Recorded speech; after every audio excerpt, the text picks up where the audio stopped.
atomic gigantification was a sweeping Japan nation when along came a dude with an ultra attitude, a common rider who's the greatest kicker of Japan. And of all, man, life's too short now, baby, to not talk big now, baby. Welcome, ladies and gentlemen, back to a brand new episode of Kaiju Conversation. I'm your host, Elijah, and joining me as always, my lovely co-host and editor. Hello, I am Rex. And we are back at it again, now concluding Minoru Kawasaki Month, going into Star Wars Month. Whoa. We're a Tokusatsu podcast, and we're covering Star Wars. We are, Whoa. yes. May the Fourth be with you. We Does are this going to episode even come out on May the 4th? No, none of our episodes come out May the 4th. Oh. We're just saying May the 4th be with you. Well, does it come out before May the 4th? No, I don't think so. So because we're going back to back, we're recording this a little early. So, we're kind of crazy. We are. I mean, we always were. Yeah, that's true. This will be coming out actually the day before. Either the day before or the day of. It'll probably... I get confused by time zones. So, for me, it'll come out the 3rd. For you, it'll come out the 4th. Well, same different. Happy May the 4th for people in Australia. We repping our Australia people here. Hell yeah, brother. That's not what Australians would say to their friends. Well, yeah, you know but that. Then you'd have to censor me. This is true. Yeah, it'd just be a whole sentence of...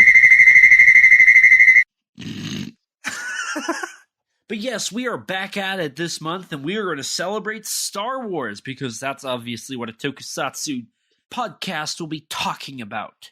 Well, so all this month... by the Japanese definition, you know. I mean, this is true. This is very true. So all this month, we're going to be covering the Star Wars movies. We're not going to be... We're going to be covering the main timeline Star Wars movies. So are we doing the original trilogy or the sequel trilogy or the prequels? So we have 4 weeks. So we're going to cover the original trilogy. Oh, yeah. And then we're going to cover one of the sequels. And then we're going to drop it there. Damn. So, I mean, fair enough. I think most people want to drop it after Force Awakens. Yeah. So that's not... No, you're wrong. That's not the Star Wars movie we're talking about. What? The Force Awakens is not a real Star Wars movie. We're covering the actual Star Wars movies. But most people don't actually... No. So most people don't actually know the Star Wars movies, so we're going to be introducing everybody to them. I don't want to reveal all of them. I want everybody to be surprised throughout the month. But rest assured, these are the actual Star Wars movies.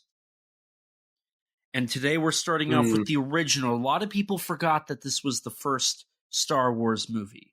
But before we get... I can't believe George Lucas decided to title A New Hope Episode 4. What the hell, man? Yeah, it was messed up. So, before we get too far ahead of ourselves... Let's do, our generic, how you doing, Rex? Because, to be honest, we've been so busy that, we literally, it feels like we just recorded last week. It's become generic of us saying we're busy. I know, right? But, in all honesty, it's weird because we were recording last week, and maybe it's because we're a day late in this recording, but I honestly, this last week has been such a long, rough week for me. I don't even, it feels like it's been a month since we've talked, so... But I feel like we talked at least at one point between then. I'm be honest, if we did, I completely forgot. Well, I don't remember much out of... I think it happened. I see. So, how have you been? Are you good? Are you living? I'm doing good. Yeah, I am alive, I think. Good. I mean, good. We'll see after this recording if I survive. I could have gotten a concussion today almost, so that was fun. Oh. I was doing some sparring earlier, and I got swept my legs got swept, right? I fell to the ground, hit on my back, right? I get back up, and then immediately right after, I'm punched in the gut. Ew. So that was fun. That doesn't sound good. It was a bit hard to breathe for a good minute or so after that, but got better. Yeah, because I can imagine you were like really winded from that.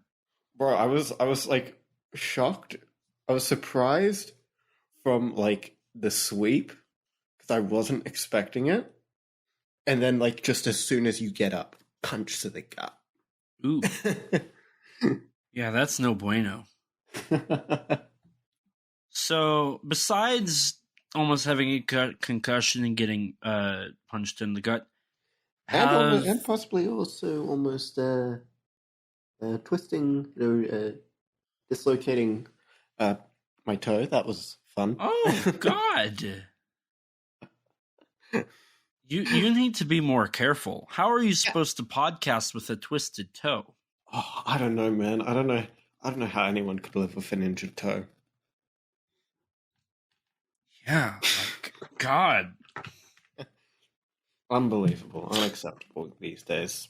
I actually have a few injury stories too, so I can't wait to share.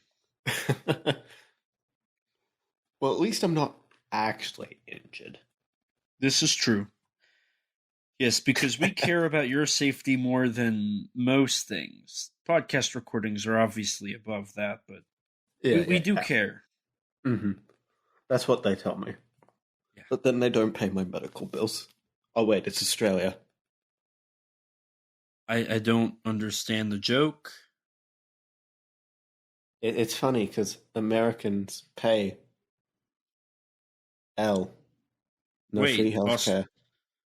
Australians don't? Well, only if you get private healthcare. Which I think I do. But anyways, let's ignore that part. Interesting. I'm learning more about Australia today than I ever have. Yeah, they don't teach this in school, kids. Listen up. To be fair, I'm Americans... going to tell you the Australian greeting in Australian schools. So first you say... and... Very, very informative. Thank you so much. Yeah. You're welcome. So, have you watched any Tokusatsu lately? Yeah, a little bit. You know, I was hoping to watch more during this week since I wouldn't say I wasn't busy, but like I had a bit more spare time to watch some. But honestly, I only really got to watch. I got to finish Kamen Rider Black finally. So nice. How was that? That was pretty good. Pretty good. So I was just going to ask. So when we recorded Monster Seafood Wars, you had just started. Now that you've seen all of it, what's your Kamen Rider ranking? I could have sworn I started Black before last week. Well, I'm pretty sure you had said you had just really started it, so you had only been a few episodes in. Oh no, that's V3. V3. Oh, that's right. I was that's nearing right. the end of Black. Gotcha. Yeah. So was Black early on in V3? So was Black's ending as solid as you were hoping? It's a solid show, I think. Yeah, it's the only major issue I have with Black is that it peaks in its first episode and it never quite reaches that height again. Because the first episode is an absolute banger, absolute banger of a Kamen Rider episode, and then the rest is pretty good. It just never quite reaches that absolute banger level, at least for me. I mean, Shadow Moon is pretty cool. He's like the villain. If you've ever seen that silver Kamen Rider with the green eyes, that's Shadow Moon. Gotcha. Mm-hmm. Okay. And then fittingly, as soon as I finished Black, you know what I did next? Did you watch Black Sun or Black RX? I started my rewatch on Black Sun. Gotcha. Is it as good? I'm thinking of starting Black RX, maybe. But that has Showa writers in it, so I haven't seen all of them, so like part of me is like, maybe I should wait. Save that. Makes sense. So rewatching Black Suns, does it make more sense now? Oh yeah, definitely. I mean the thing with Black Sun was that I knew it was going to make more sense on a rewatch anyways, because the first probably like 5 or 6 episodes I was trying to keep track of who all the characters were, because you know the show is set across 2 different time periods. There's a plot in 2022 that's sort of like the main plot, but then there's another plot that's set in 1972. And so like some characters are played by the same actors in that time. Some are played by different actors. Like Kamen Rider Black himself is played by Hidetoshi Nishijima in 2022, but he's played by someone else in 1972. Whereas Shadow Moon is played by the same character, or same actor in both. And then there's one actor who plays 2 separate characters as well. So like it's not that hard to keep track of. I think it's partly because I also didn't know any of the names of characters outside of like Kotaro, who's Black, and Nobuhiko, Shadow Moon, beforehand. That kind of didn't help. I was kind of trying to keep track of what every character's role is exactly, you know. Gotcha. Now, is Black Sun a sequel or a legacy sequel to Black? It's a reboot. It's essentially like a remake of sorts. A very different remake. Gotcha. Okay. Much more politically charged.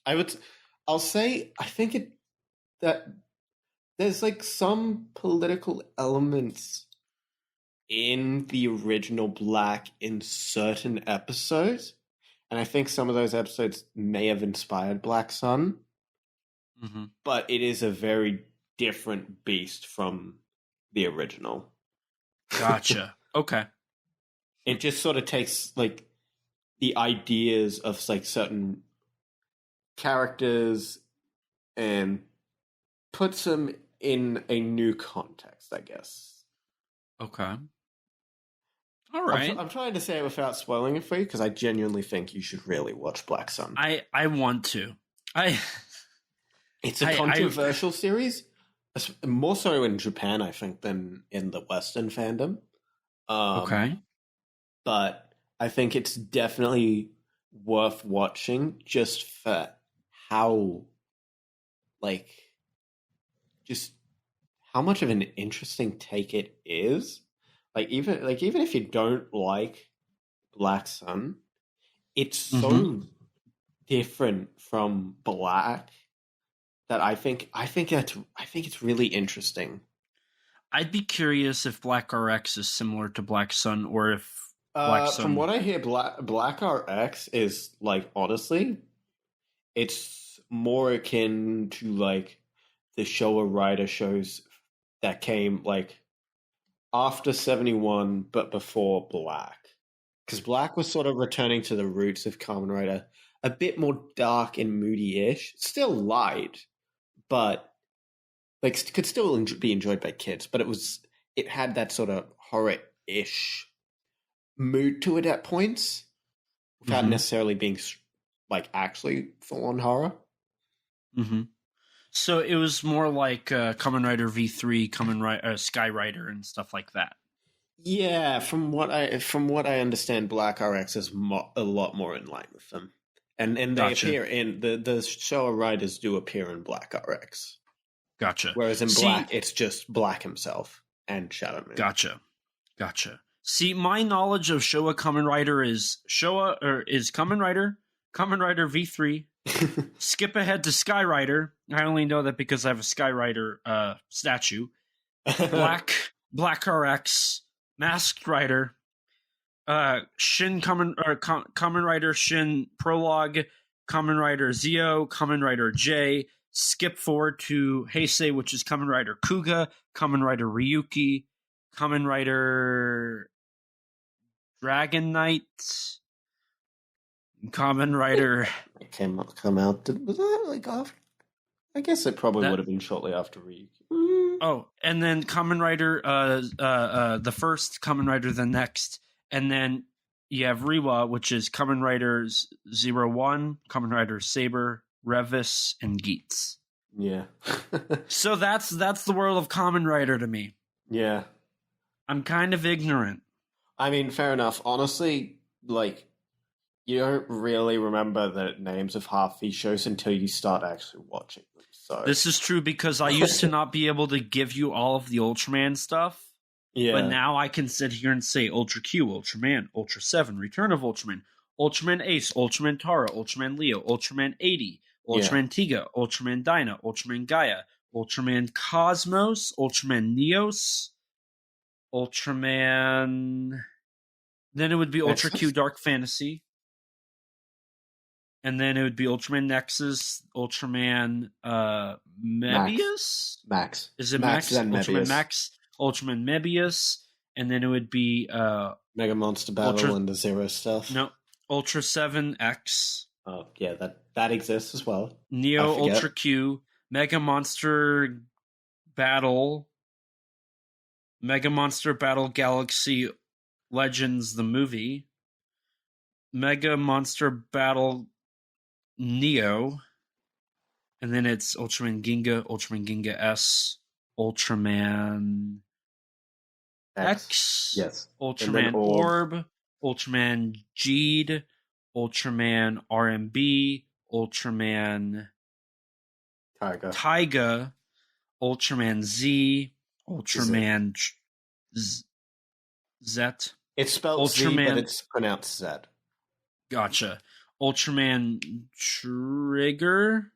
Yeah, and then Blazer, yes. who is going to be revealed next week. Sweet.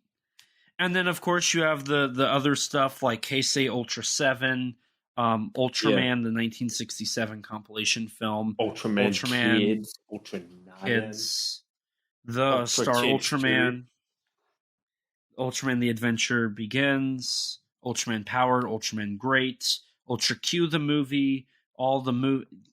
But I know it. I know it exists. I'm not an idiot. You are, but you just know Ultraman. I know a little bit. So, before we get too far ahead, continue on with, have you watched any other tokusatsu?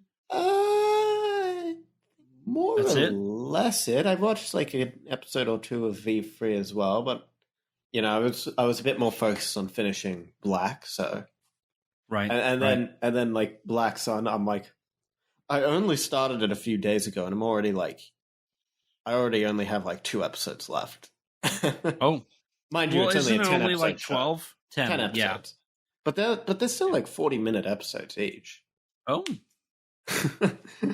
So you know, that's probably like 20 regular episodes worth. Somewhere around that. Fun. Huh. Well, I unfortunately haven't had the opportunity to watch really any tokusatsu. Wow. I did. I watched 7 episodes of Ultraman 80. Oh, finally. Yes, finally. 80. That's it. I've been trying. This is true. Right now, my best friend's living with me, so whenever he's home, he plays Xbox on my TV, which means I can't watch movies. And typically, he's like, because he's there, I can't watch anything. Mm-hmm. It's not anything he's doing; it's just his presence. So, and I don't really have anything to stream. A lot of what I need to watch is on disc. Yeah. I could hook up my disc player to my laptop, but like I don't really want to. I feel like it's a little weird to sit with headphones on while he's playing his games. So I haven't been watching a lot, and on top of that, I've been working. Yeah. And because we're sharing a car right now, he has to drive 40 minutes to his job, and we have to carpool, and like all of this, just I have no time there. I've been prepping for All Monsters Attack. I've been trying to get my card fixed. I've been doing a bunch of stuff. I've been working on my yard as spring's here. So I've recently started working on Kaiju Ramen extensively. Yeah. I'm proud to say that the other day, while I was waiting to clock in at my full-time job, for 4 hours, I worked on Kaiju Ramen prior to that sitting in the office of where I actually work. So I've just been so busy. I've been so busy, and I haven't had any time, and it sucks. Mm. So eventually I need to get back into Tokusatsu, but once I get my life together and everything's like caught up, we'll be good. Yeah. That being said, I am about to shoot my first short film in like about a year. I've still been developing my full-length feature film, but I'm about to film my next short film. I just had my co-writer look over the script, and he gave his critiques, and he really liked it. So hopefully It turns out pretty well.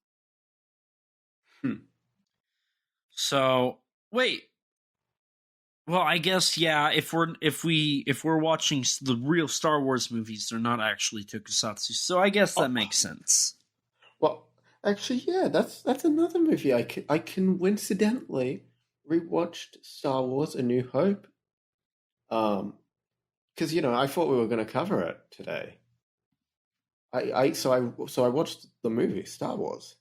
Are we not covering that today, or? But see, I don't remember watching Star Wars: A New Hope. What? But that was it's Star Wars month. I'm right. I kind of assumed that was written on our schedule. Right, but we're covering the real Star Wars. It's like it's the real one. No, it's like Ghostbusters. Like who really watches that 1984 movie? If you're going to watch the real Ghostbusters, you're going to watch the 1970s TV show with the gorilla. You don't watch the Bill Murray movie. Like that's crazy. What's a Bill Murray movie? Groundhog Day. Ah, that's the original Ghostbusters. Ant-Man and the Wasp: Quantumania. That's the real Ghostbusters movie. That's that. Hey, and Paul Rudd was in a Ghostbusters movie, so it must be the real Ghostbusters movie, right? Right? It was probably more. It was probably more successful than the most recent Ghostbusters.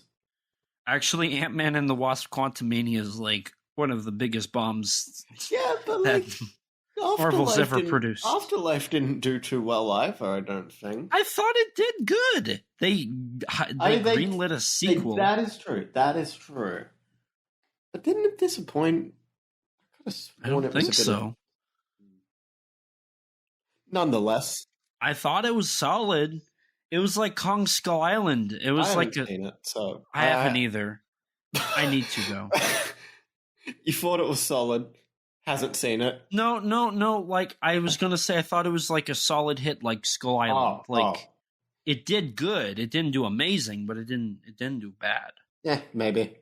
I'm not an expert on Ghostbusters. I only know a little. Mm-hmm. So, what are we covering, Rex? Like, why are we here? I don't know. You tell me. You made me watch the wrong movie. Did I? Yes. No. We are covering the legitimate, real Star Wars. Then what is that? So, the story of Star Wars starts back in, like, the Edo era of Japan. Oh, really? I thought it was the Sengoku era. Is it? Yes, it is. Okay, well, there we go. See, So, it starts then. It's not really in a galaxy far, far away initially. Like, it started here. It started here. A long time ago. It was a long, long time ago in our galaxy where a man named Toshiro Mifune existed.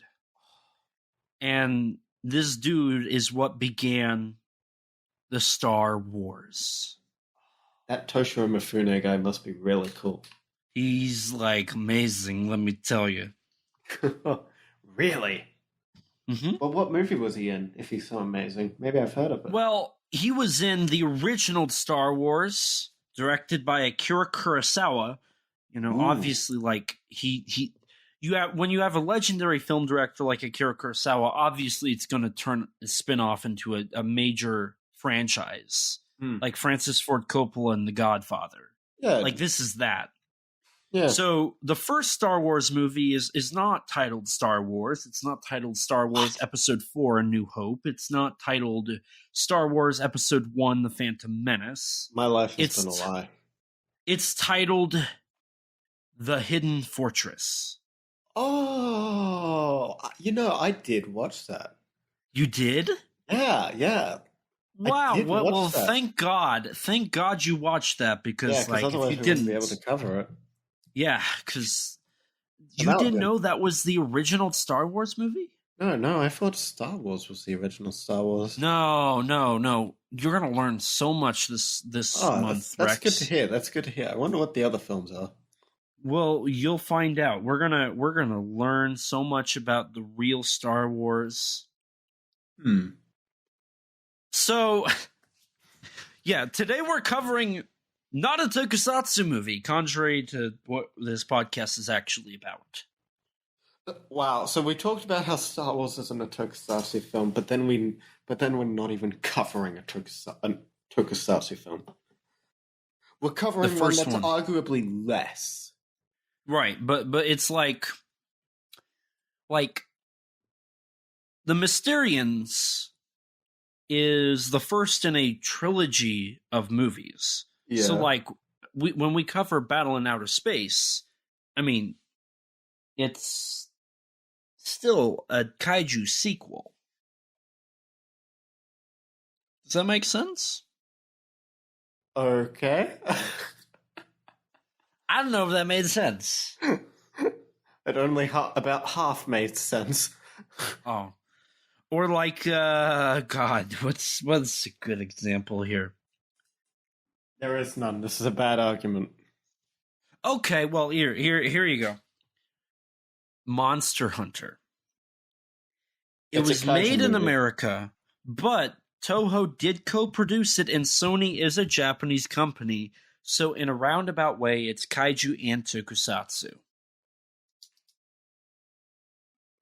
Okay, but we've covered just solely American kaiju movies before, so they're not really kaiju. Me. But anyway, we're going to cover Akira Kurosawa, and whoever hates us for that can sue us. Yeah. I feel like I'm going to write. I mean, no, sue Rex. I'll send you his address. I watched this by coincidence. I swear I was told that the film today was Star Wars. It is Star Wars. Yeah. Episode 4, A New Hope. No. Well, you lied to me. I didn't lie. You just didn't do your research. I did. You sent me the wrong schedule then. Oh. Well, you have the schedule. We go off of a schedule you made. No. What are you talking about? We literally sit on a phone call and we're like, okay, so this month we're going to do this, and then we're going to do this, and then we're going to do that. How does this look? Does this look okay? Maybe we should alter this. Let's move this around. Not real. It is real. This is how we do it. No. This is a little look into listeners. This is how our business calls go. It's a miracle anything ever happens. Oh my God. Bitty. So, Rex, we're contrary to what you might think, we are covering the Hidden Fortress. Mm-hmm. So, do you want to? Alrighty. So, this is technically our first non-tokusatsu or kaiju or giant monster movie. So we've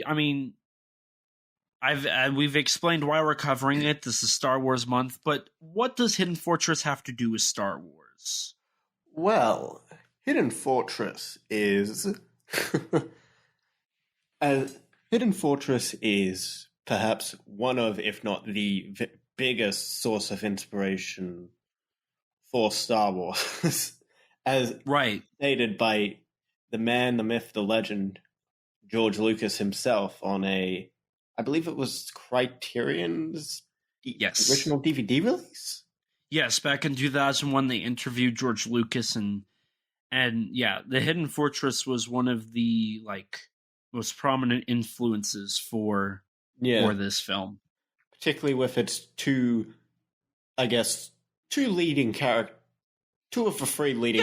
being the source of inspiration for C-3PO and R2-D2. And even to some extent the cinematography and just the imagery. A good example I would give in terms for our listeners, if you haven't watched Hidden Fortress or Star Wars, I don't know what your guys's If you haven't watched Star Wars, then that's what are you doing listening to this podcast? But you've seen some movies. To wrap it into Kaiju and Tokusatsu, so in Return of Ultraman, there's an episode that was written. Do you remember the episode's title? I don't remember the title. I just know it's episode 34. Okay, because it comes after the best episode of the entire show. No, comes after the Marucci episode. I'd have to rewatch it because I love the Twin Tales two-parter. That's my favorite. That's good, but oh my god, the episode before this one is a bang. But anyways. So in that episode 34, we have the introduction to Lagon.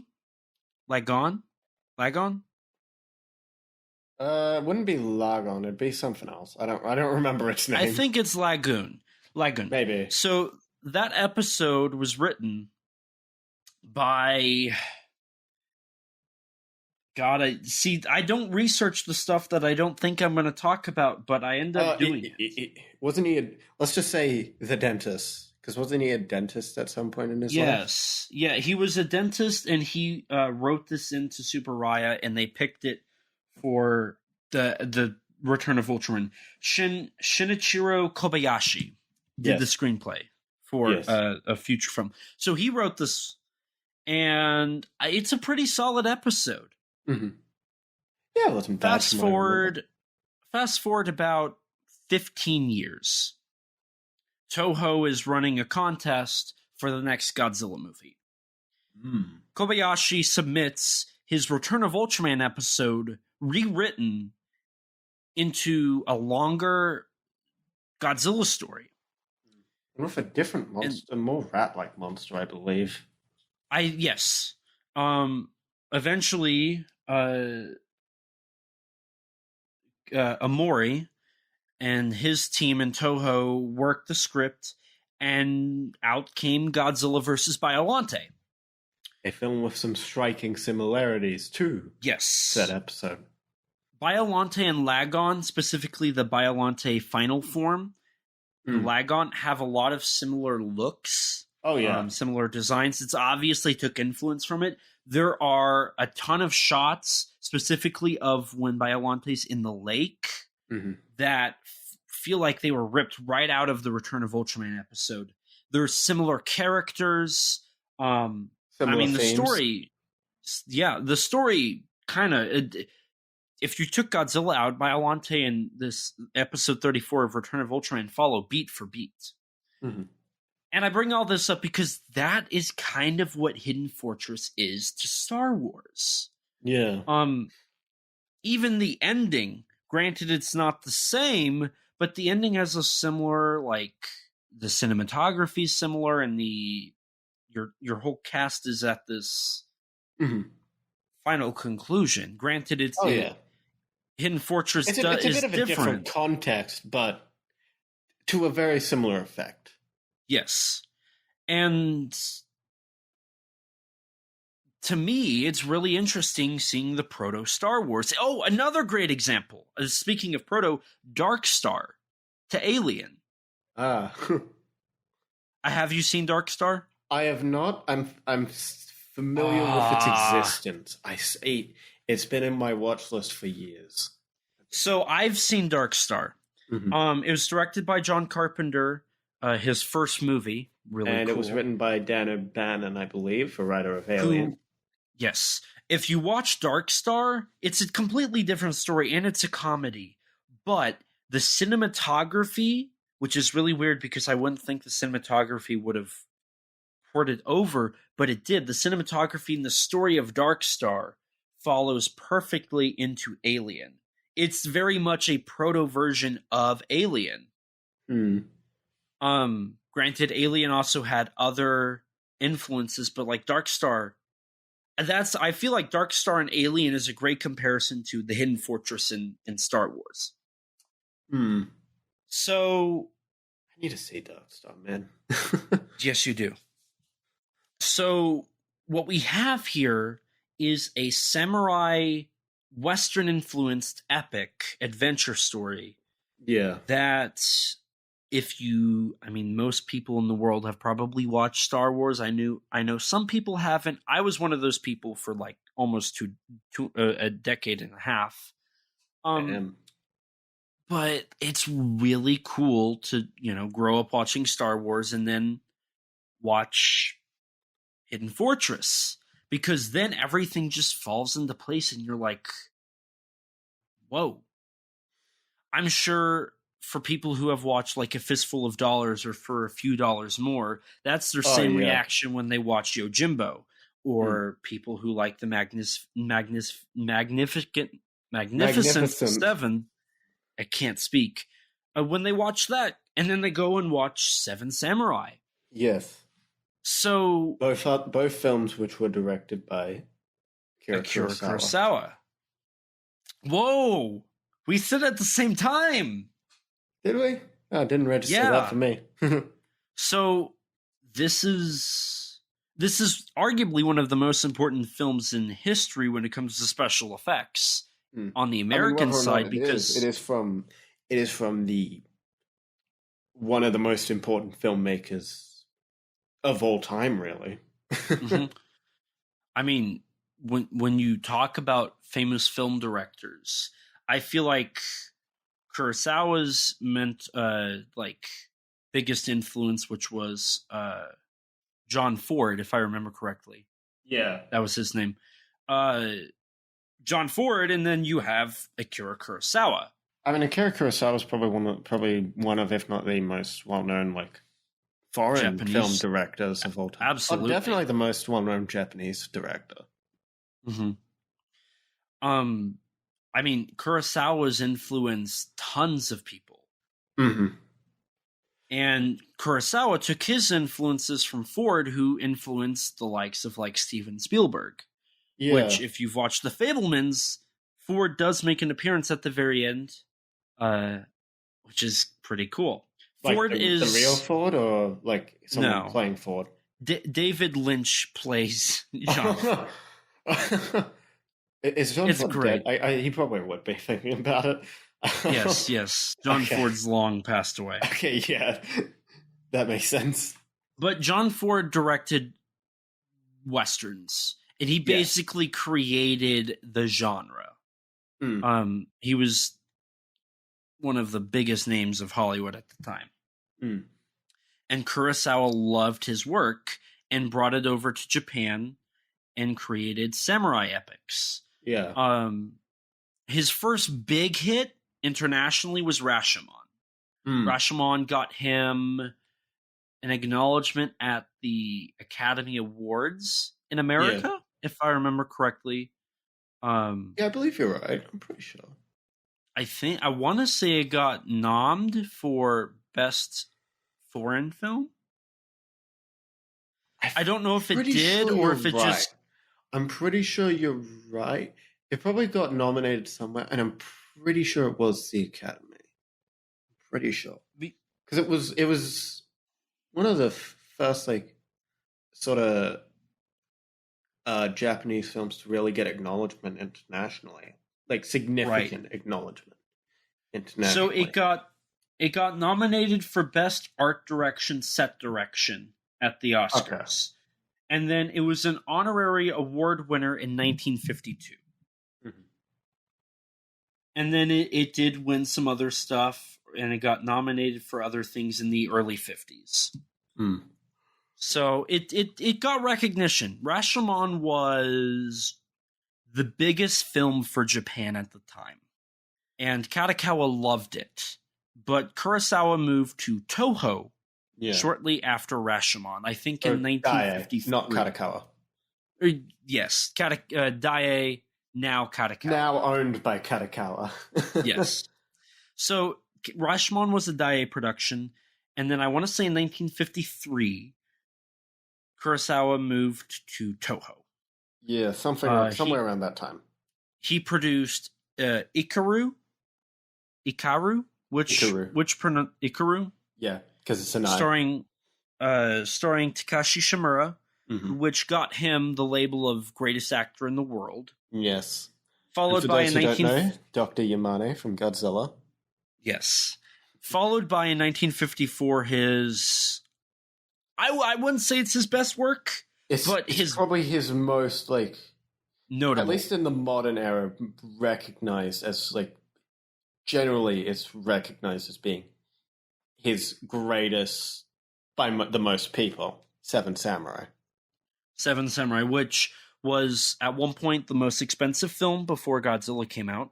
Yeah, it won the Japanese Academy Award for Best Picture that year, beating out Godzilla 54. Yeah. And alongside Godzilla 54 those were the two films that were very big risks for Toho and could have set them broke. Though I've heard in the recent few months that may not have been true. Really? Yes, I've heard that there's actually no real evidence to suggest that those films were financial risks to shut Toho down. Huh. Apparently it was just a statement made by one of the kaiju scholars with no real evidence. Huh. But it could still be true. I don't know. We don't know. Okay. But nonetheless, Toho was putting big money into both of these films. Oh, yeah.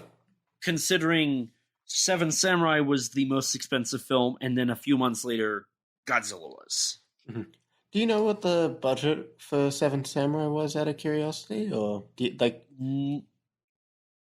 not off of the top of my head. Okay. I can just do a quick look. So, according to this, it was 210 million Japanese yen. 210. Okay. And then 54 was, this is 100 million. Got a lot of different sources. Yeah. But the point being, Seven Samurai was huge. Somewhere in the 100 to 200 million range. Okay. Yes. So Seven Samurai was a huge hit. Mm-hmm. And to be honest, Kurosawa can't really fail. All 40 of his films he's produced, people hail as masterpieces. Yeah. Particularly in the modern day. Yes. I hear that our current film, Hidden Fortress, as well as a couple others, I think, weren't recognized weren't received as well upon initial release, but particularly in Japan, I think they weren't as well received up until after Western recognition really came for them, and in Hidden Fortress's case, after Star Wars came out. Mm-hmm. From what I understand, a lot of people just labeled Hidden Fortress as just another adventure samurai movie. Yeah. In air quotes. Yeah. Which I kind of understand because, and I don't want to jump too far ahead, but Seven Samurai doesn't really have anything that you haven't seen. Mm-hmm. And in my case, so I'm just going to say this because I don't know if we will ever cover other Kurosawa films or not. Yojimbo is his masterpiece to me. Mm-hmm. I love Yojimbo. Yojimbo is, and it's virtually the same cast and crew, for the most part. I mean, Kurosawa has a lot of cast and crew members that carry over between a lot of his films, so it makes sense. So I love Yojimbo. Mm-hmm. Yojimbo came out in 1963. It was 61. Yeah, it was. Yeah, yes, it was. I think. Yeah, because Sandro came out in 62. Mm-hmm. That's a sequel. So Yojimbo is this fun Ronin samurai that just goes around and has fun with this town that's like having its own little civil war. Yeah. It's so fun and it's so entertaining. I remember the first time I watched Yojimbo, I was in love. And it was my first Kurosawa film. It does. And a ton of him. Mm. So I watched Yojimbo, and then I think I watched Seven Samurai, and then I think I watched Rashomon, and then Hidden Fortress. Mm. Hidden Fortress is good, but like I said, I've seen everything he did in Hidden Fortress done better in other films. Yeah. So I'm just going to establish this now. It's not his best work. Mm-hmm. It's not bad, though. And in my reading, I read that as well, that Hidden Fortress's claim to fame mostly came, hey, that all rhymed. That all came following the acknowledgement and recognition that George Lucas took a bulk of Star Wars from Hidden Fortress. Yeah. So much so that in developing Star Wars, the initial script was very closely related to Hidden Fortress. Like, there was no Han or Luke character. Oh, yeah. It was just like the Obi-Wan type role. Solely him, no Han, no Luke, as you said, yeah. And at one point, Obi-Wan Kenobi was not going to be played by Alec Guinness. Lucas wanted Toshiro Mifune to play Obi-Wan Kenobi, which I could never see anyone but Alec Guinness in that role. But just that thought is like, just baffles me. I love Alec Guinness as Obi-Wan, but genuinely, I would be all for, had Mifune actually been interested in the role, I would have been all for Toshiro Mifune as Obi-Wan Kenobi. It would have been interesting. Would different world, different timeline we could have lived in. Yeah. But I also think with that, people would have understood the Japanese influences a lot quicker. Oh, yeah. Oh, no doubt. I mean, when you realize that Star Wars is built on Japanese influences, you start to see, like, Darth Vader is designed after a samurai. Mm-hmm. Lightsabers are swords. I mean, I've heard that Darth Vader's design was also partly inspired from Hokkaido as well. Really? Yeah, because I heard, I don't know if this is actually true, but I've heard that George Lucas was staying in Japan in the 70s, sometime mid-70s-ish, and, he saw on TV a bit of Hokkaido on an episode where Hokkaido shows up, and that was one of the inspirations for Darth Vader. Huh. I don't know how true that story is, because could, for all I know, be hearsay. But I thought it was pretty interesting. Huh. That, I would love that if that was true. You can see it. I think it's true. Yeah, exactly. You can see it. Particularly in, obviously Hokkaido and Darth Vader both got, the black armor. But, even in, the head design of Hokkaido, I can see where Darth Vader could have come from with that. Yeah, absolutely. And, George Lucas has kind of proven that Japanese entertainment is something that he grew up with. I mean, a lot of people. From what I understand, he didn't really grow up with it per se. He learned more. He learned about foreign cinema mainly when he was in film school. From the interview I watched. Right, with his friend. I can't remember who his name was. Yeah, but they would show Kurosawa films, and that's where he watched Hidden Fortress for the first time. Was at one of these film school showings, and he was like, "We got to go! It's Kurosawa." Yeah, and that's where Lucas was first introduced to Hidden Fortress. But Lucas did grow up with watching like Japanese giant monster movies. That was something that just aired, and people did watch. Oh yeah, I'm sure he probably saw some Japanese films at some point before then. So, Lucas, it's funny to think that Star Wars, without, like, Japanese entertainment, like Hidden Fortress and whatnot, like, Star Wars wouldn't be what it is. Mm-hmm. I mean, even in the modern day, Star Wars still has taken Japanese influence. I mean, look at The Mandalorian. That's straight up just Lone Wolf and Cub, or at least the first season or two was. Well, you have stuff like the Zillo Beast too, which is clearly Godzilla inspired. And you have like Star Wars Visions, which has episodes animated in the anime style. I mean, they were done by actual anime studios, some of them, I believe. If not all of them. I'm pretty sure you're right. And Studio Ghibli did a Garagu. Yeah, Garagu. Mm-hmm.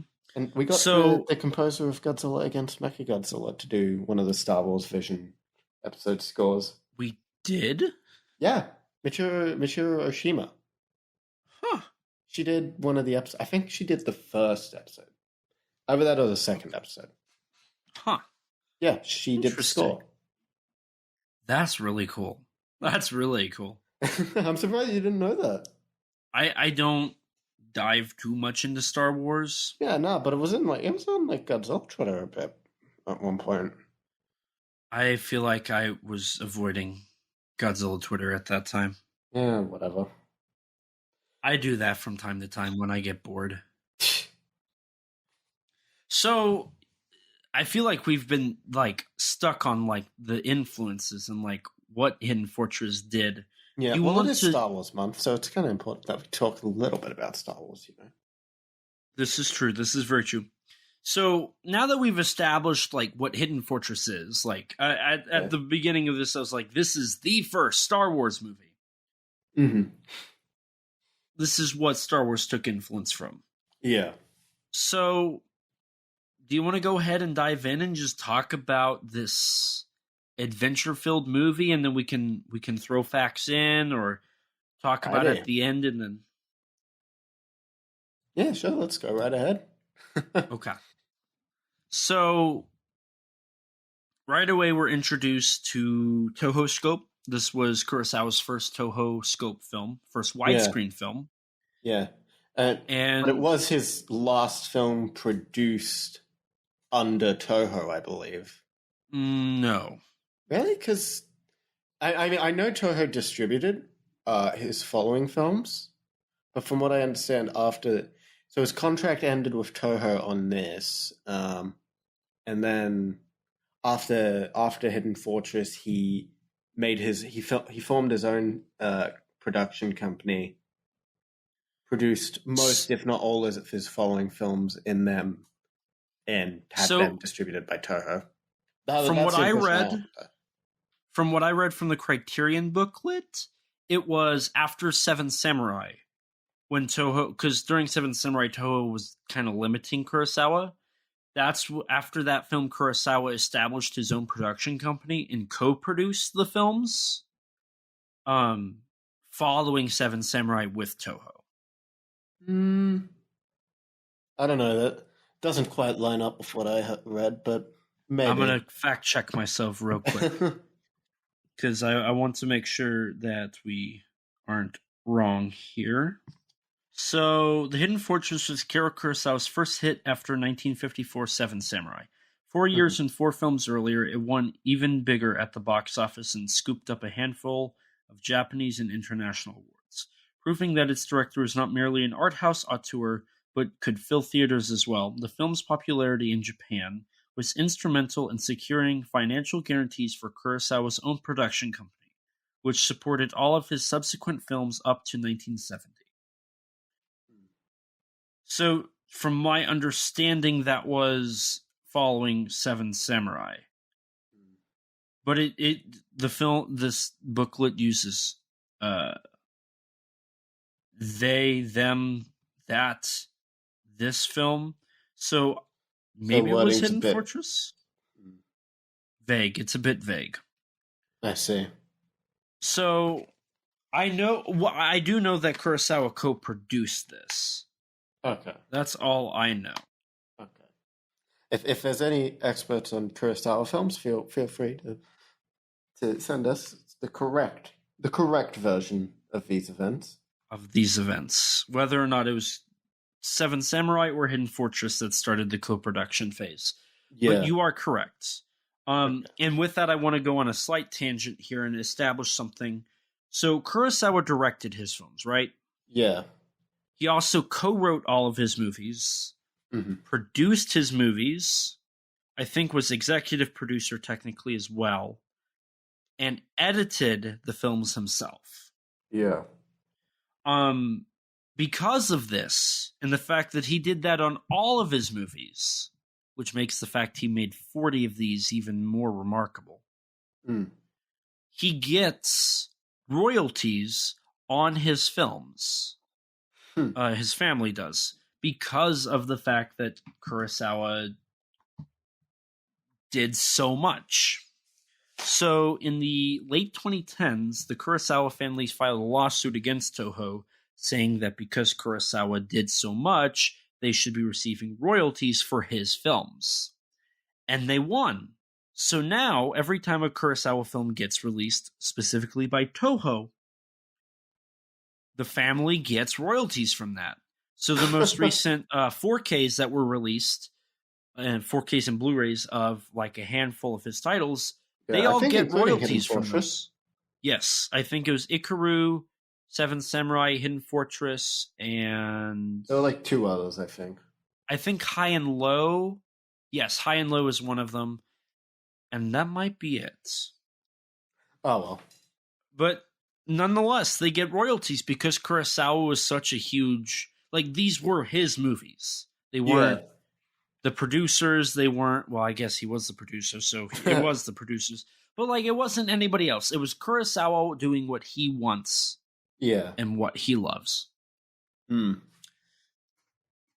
He was the first Hideaki Anno.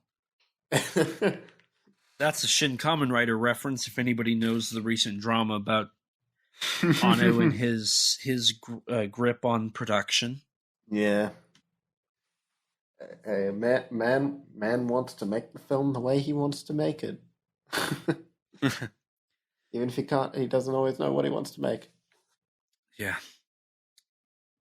Especially when he doesn't know how to do an ending like Anno. And moving on. Okay, whatever. You're wrong. He can do endings, but anyways. So, we're introduced to our 2 main characters? Yeah. Okay. I'd say this film has sort of 3 protagonists. I mean, the Japanese title is 3 Bad Men in a Hidden Fortress. Right. And these are 2 of our 3 main men. Their names are Tae and Mitashichi? Mita Shiuni? That was not how it was spelled, and that was not how it was spelled in the movie, but I'm pretty sure it was Mitashichi. Mitashishi? Shichi, I think. Chichi? Chichi? She. S-H-I. She. S-H-I-C-H-I. Shichi. Yeah. At least that's what I've got written down here. Hopefully I didn't write it down wrong. So we're introduced to them just wandering in a desolate just landscape. Yeah.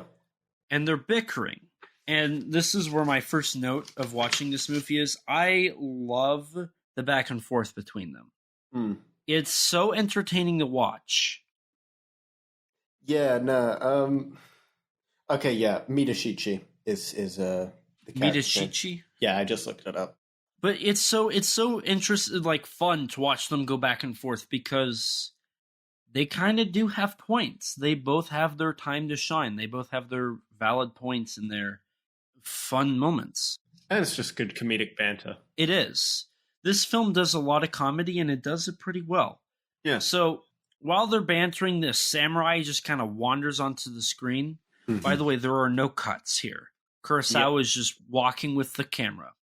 Yeah. And then all of a sudden we get samurai on horseback riding in, and they stab and murder the samurai.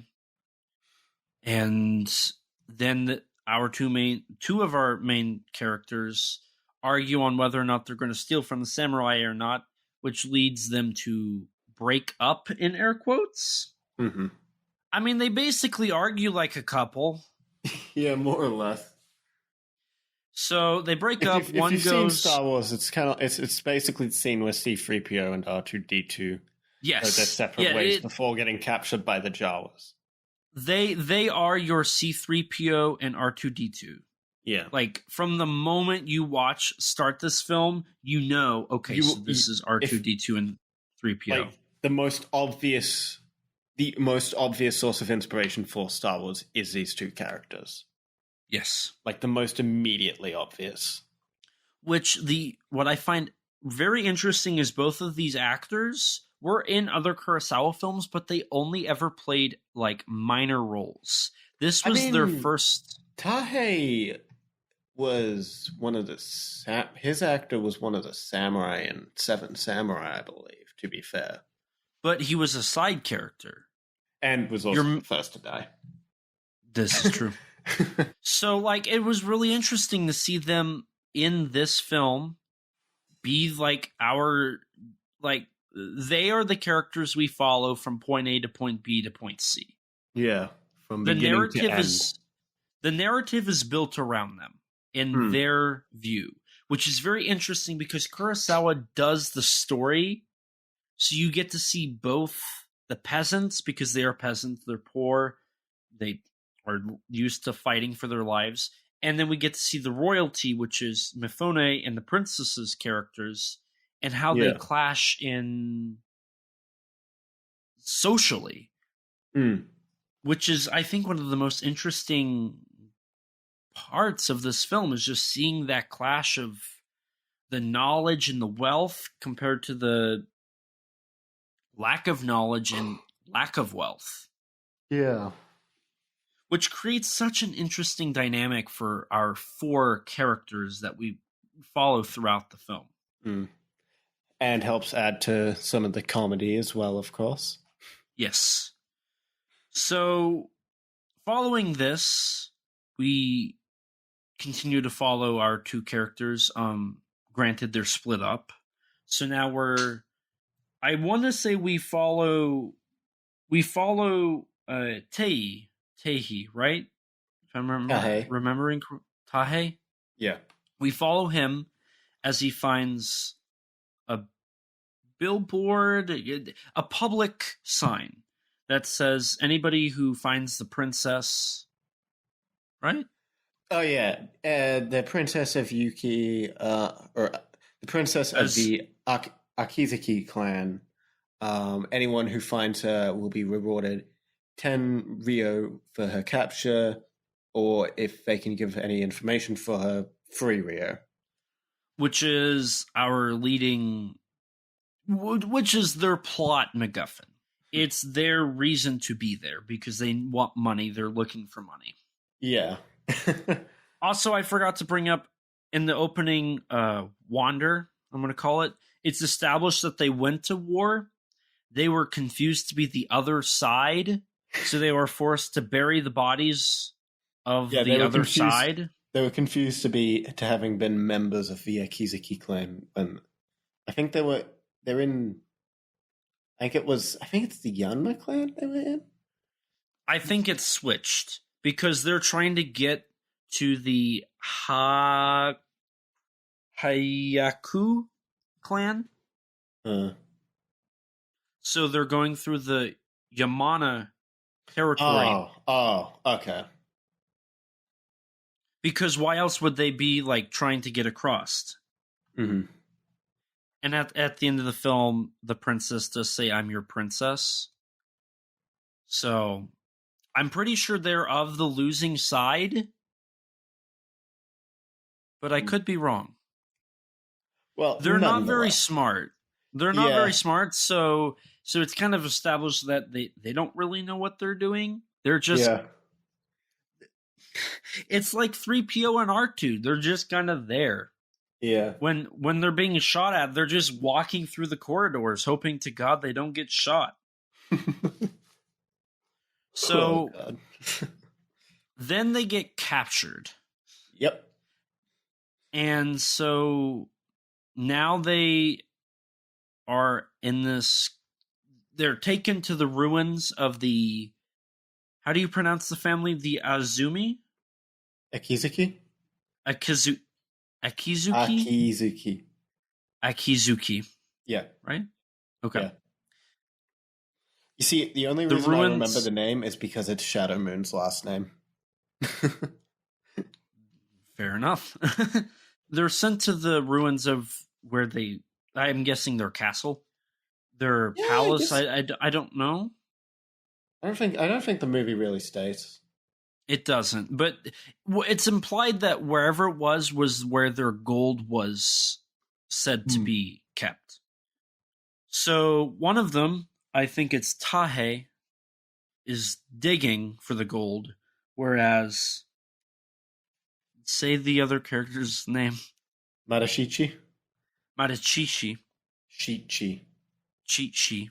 Oh, whatever. I'm just not even going to bother correcting you anymore. I'm trying. So I'm just going to call him Mata. Sure. Whatever. It's shorter. So Mata is sent to bury the dead, I'm guessing? It's not really established. He just kind of disappears while Tahe is digging. And then one night, all of the captives decide to... riot, and they successfully do it. Granted, a lot of them die, but they do it. Yeah, well, that's what happens, right? And Mata and Tahe meet up, and they're like, "We're just gonna die together." That's right. Well, this is hell. We're just gonna die together here. We're never gonna leave each other. I'm pretty sure that's like word for word what they say. Yeah. So but somehow they survive. They survive. The riot disappears. And they escape. While they're on the run, they steal some rice from a village, and they're setting up a camp near all these rocks. And while they're bickering back and forth, one of them throws a stick, and that they were using for cooking. That they're using for cooking. And then just a little gold bar just flings out of it. Now, wouldn't that be a Ryu? They just call it gold in my subtitle. This is true. So but it's implied that a Ryu is gold, from my understanding. No, the Ryu was the coin, I believe. Because at the end, the coin that the princess gives them is a Ryu. That's right. I just looked it up. So it's just like gold sticks. Yeah. With the Akizuki clan symbol on them. Yes. I'm horrible at the Japanese names. This is why you're here, Rex. I'm not actually good at them. I just pretend I am. Good to know. So then they go stir crazy and start trying to find more. Mm-hmm. They find a second one, but then some dude is from above them watching them as they're bickering about this gold. And they try to act calm. What's funny, the comedy about them is they get caught and then they act like they're doing nothing. Like if I was stealing and a cop saw me, I would steal until I realized the cop's there, and then I'm going to act like I didn't do it, but the cop saw me steal the whole time. It's like, you're not going to get away with it. Like, give up now. I mean, look, man, you work in retail. Surely you know how many people do that in real life. I do. And I watch them do it, and then I stop them. Just tonight, I had a lady, literally, I walked away, and 5 minutes later came back, and I was like, yeah, she didn't pay for all that. And I had to stop her and wait 30 minutes after the store closed to get her stuff figured out so she wouldn't walk out with stuff she stole. Mm-hmm. People. But this person watching from afar is none other than Toshiro Mifune, playing the lead samurai. Makabe, I believe his name was. Yes. So they act normal. He is our walk away. Titular bad man. He is. But he's the best out of all three of them, if we're going by their methods and what he does.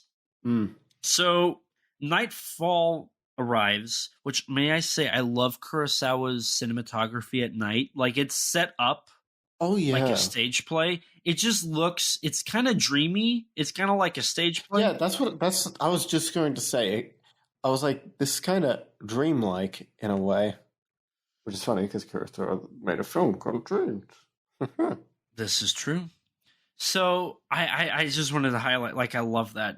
And I didn't highlight this earlier, but it's something that's throughout. The set of the ruins that they're digging at is an amazing set. It's huge, but it's amazing and so detailed. Mm-hmm. That is throughout this film. There are a ton of detailed sets. The Hidden Fortress is really well done. I mean, there's a lot of really, really good on location shooting, which ended up causing the film to be delayed due to some really poor weather at the time, record-breaking weather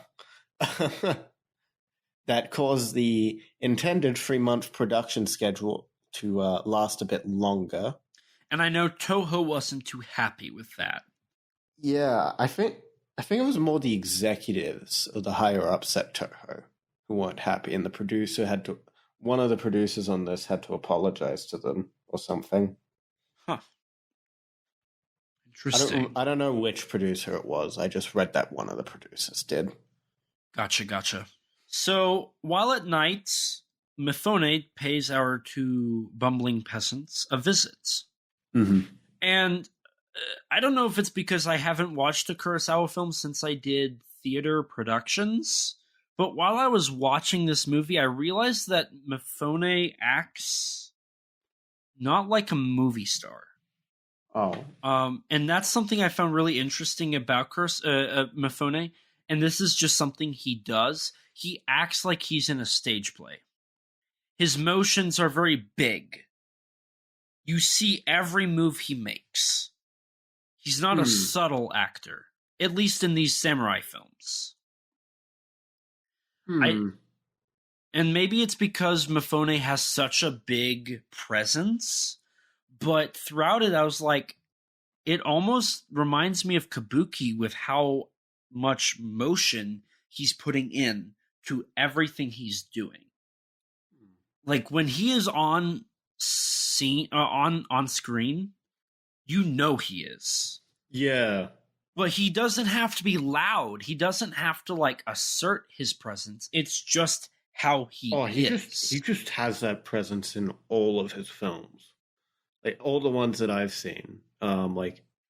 He is easily the most memorable actor in, Seven Samurai, Rashomon, Yojimbo, Hidden Fortress, out of those Mifune films that I've seen.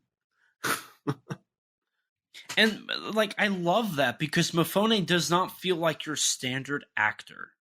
I mean, in Kurosawa's bay of like reoccurring actors, the other person I relate to Kurosawa is Takashi Shimura. Takashi Shimura is a very personalized actor. His motions are not very big. He's very subtle. Everything is small. Like when he's on screen, like he absolutely, like if it's focused on him, he is going to take that scene away from anybody on set with him. Yeah. Unless it's Godzilla Raids Again, where he's more interested in his pen. This is true. Whereas Mifune, like the camera doesn't even have to be on him. When he shows up for the first, and he shows up 20 minutes into the film. When he shows up, his presence, he's standing there in the middle of the screen in the top part with his arms crossed, legs spread, just like standing there asserting his dominance. And you know that it's him. Like, yeah, it is Mifune. And he like has not even stolen very that. Large in the frame. You just know immediately. It's just who he is. So then our two peasants, going back into kind of the plot here, our two peasants try to intimidate Mifune. That's right. By saying, hey. And then Mifune turns around and like gives them a side glance. And they're like, the weather's really nice, isn't it? It's like, yeah, you are not like intimidating this dude. This dude can break you with like the fleck of his pinky. Toshiro Mifune was the Chuck Norris before Chuck Norris existed. So from here, Mifune is really smart in this movie. His character is highly intelligent, and it's proven throughout the story. The following day, he successfully manipulates the peasants to come with him to the hidden fortress after hearing about their plan on crossing into the Yamana territory to get to the Hiroku territory, because that's where the Akuzumi... Hayakawa. Right? Hayakawa? Okay. Yep. They are... So, you have three clans. The Yamana clan is like the clan that hates... They hate the Akuzumi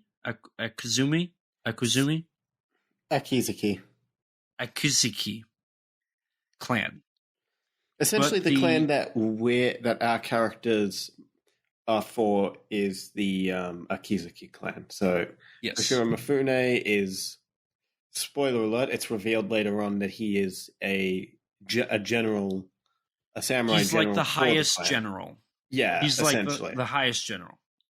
And the princess is the leader of the Akizuki clan, and our two peasants are, they are manipulated by Mifune to help the Akizuki clan members. And their whole plan is to travel to the Yamana territory, because why would the losing side go into territory that they know they'd die in? Mm-hmm. That's their whole cover. Cross into, what's the name of the other clan?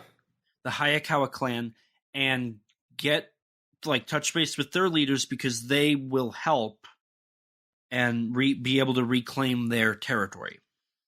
So that's the idea of the movie. I think you are right. I was confused. For some reason I was remembering it as the Hayakawa clan being the antagonist, but now that you say that, it makes more sense for the Yamana clan to be the villains. Yeah. Just remembering what their plan actually was, that makes more sense to me now. And that's the basic story. Now, that's not really like Star Wars. It really isn't like that. That's where Star Wars is different. Star Wars does a lot of things different. It's mostly in the characters, in the cinematography, you see the story develop into Star Wars. So the rest of the film isn't really Star Wars-esque besides your characters and their interactions. Yeah. So following that, Mifune is trying to, I guess, break in the peasants to know that, he can officially, make them do whatever he wants. Mm-hmm. So they cook rice for him, they dig, they do all of this. They unnecessarily climb ridiculous mountains when there's a secret passage. And it's Mifune testing to see how much he can manipulate them and see how much he can use them. Because they are stupid. They're very stupid. So, and Mifune's plans are great. And I put that in my notes, Mifune's plans are great. He's so smart in this movie. He's so smart. So, from here, it's just developing that unsuspecting trust. They find out that he is the general of the Akizuki clan. Akizuki. I'm just going to stop. Akizuki clan. Yeah. But they don't know the princess is still alive. Yeah. They find a spring. He shows them a spring that's really good for water. To the titular hidden fortress. Right. So they're aware of the hidden fortress, and they think that they're going to make it out pretty good. Mm-hmm. I'm pretty sure the idea is they're looking for the gold at the hidden fortress, whereas Mifune knows where all the gold is. He's just not telling them. Yeah. So he's had it all collected and hidden. So now the plan is getting the princess who is hiding at the hidden fortress to get the princess to safer places to regain their power. Yeah. During all of this, our peasants end up just saying, "Screw it! We know you're hiding stuff from us. We're just going to go to the Yamana clan and blabber and get paid for it." Mm. Mifune puts an end to this every single time. He sent his own sister to be the princess who's killed, so they think the princess is dead. So it's this whole thing, and every time the peasants finally think they're one step ahead of Mifune, he finds a way to be 5 steps ahead of them. And I think that's one of my most entertaining aspects of this film is just how Mifune always seems to be ahead of the game. Yeah. So, following this, we get introduced to the princess. The princess is established to not be... She doesn't seem to be fully aware of what could happen. Mm-hmm.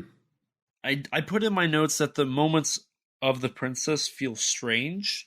She definitely feels like she's royalty. She walks, she acts, she talks like she doesn't belong with her servants and the peasants. Which makes sense because the actress, this was actually one of her first roles. It was her first role for Kurosawa. Yeah. So I mean, she had no acting experience previously. I mean, part of the reason why later on in the film, Mifune gets her to pretend to be mute, part of the reason for that was because the actress had no acting experience. Huh. Yeah. They auditioned 4,000 people, but out of the people they auditioned, which interestingly enough included Akiko Wakabayashi. Oh, wow. Yeah, as one of the applicants. None of them were successful.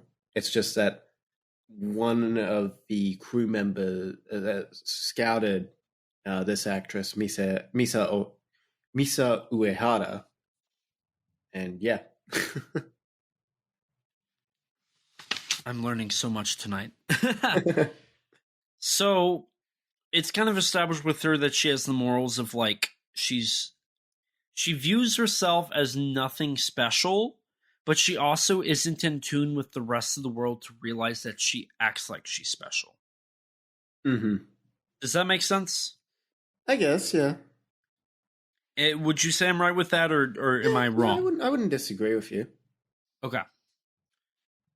I just feel like I'm rambling on a lot here about how the story like explains itself. Mm-hmm. I'm like 30 minutes into this 2-hour movie. So eventually, like, our two peasants go crazy. They're like, we're done. We've been working so hard and we're getting nowhere. So they basically give up. During this scene, there's an amazing use of the camera. You have one of your characters, Muta, on screen left. Oh yeah, was this a tracking shot of him? Yes, it's the tracking shot of the camera down in the pit they've dug. Yeah. You have Muta on the screen left, and you have Tahe on the right. On the right, and it's just going back as they're walking forward. And I just loved this shot. Yeah, I remember this shot. It was so... Kurosawa outdoes himself with the widescreen here. He uses every inch of that frame. Oh, 100%. And he plays around a lot with like the depth of field as well. Mm-hmm. And that's something that Kurosawa did even in his 4.3 aspect ratio films. He found a way to either make the scene very flat and very personable, or very like big and full. Following this, Mifone's character realizes they can't stay any longer. Like, they're out of time. They have to get the princess moving. So he challenges the princess to be a mute, and they're going to go into enemy territory to get to their allies. And this begins the adventure. And were you about to say something? Oh, no. Oh. Do you want to explain the adventure side? I feel like I've set up the prologue here to the big adventure. Okay. You're like, oh boy, here we go. Okay. So, yeah, essentially, Mifune, Rokurota,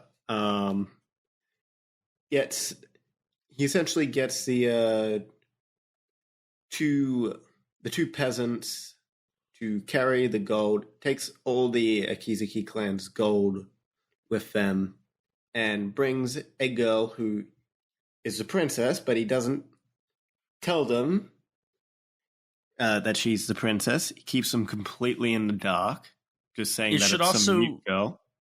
It should also be established that they knew about her before. Yeah. Mifune always played her off as like his girl. Yeah. This was just a girl he found and he has ownership of her. Yeah. They go on their way to Yamana, right? Yes. Yeah. Leaving behind Takeshi Shimura and some of the other people that Mifune met and the princess met up with briefly beforehand to come up with their plan. We've got 3 horses and all that. I also want to point out Mifune got Shimura got a very high casting listing, yet he's only in the movie for 2 or 3 scenes. He's on the hilltop and he's in the cave. Yeah. He's in 2 scenes, probably a minute total. Did he get higher billing than the princess? Or I want to say yes. I'm pretty sure he did, from what I saw. I'm pretty sure he did. Which is pretty funny. Yeah. So they go on their way.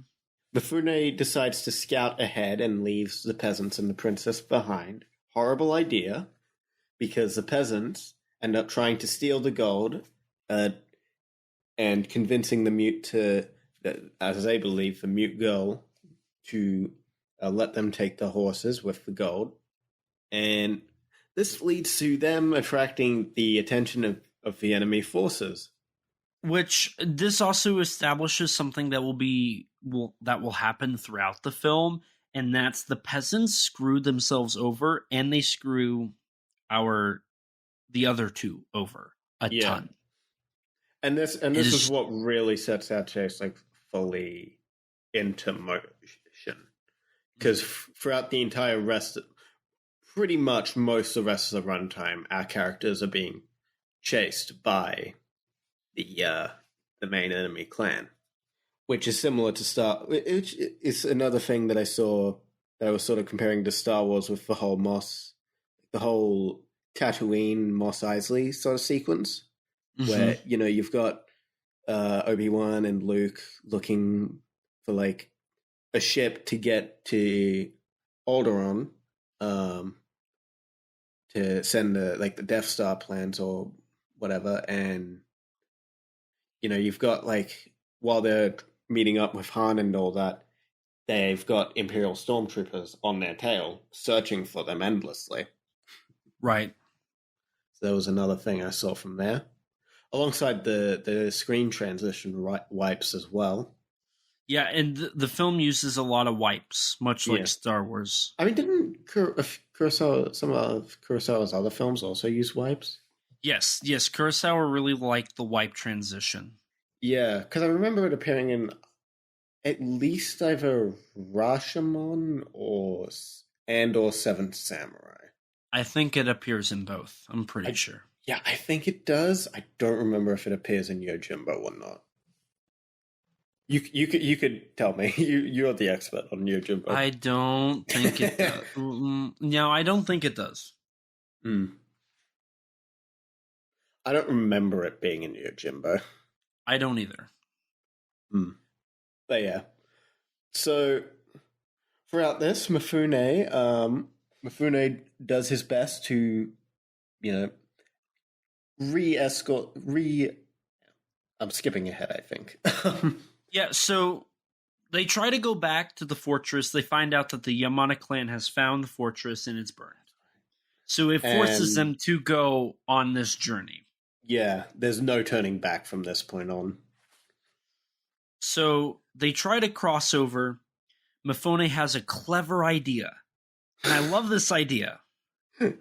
He has this idea where he uses one of the sticks with gold to distract the guards of this village area.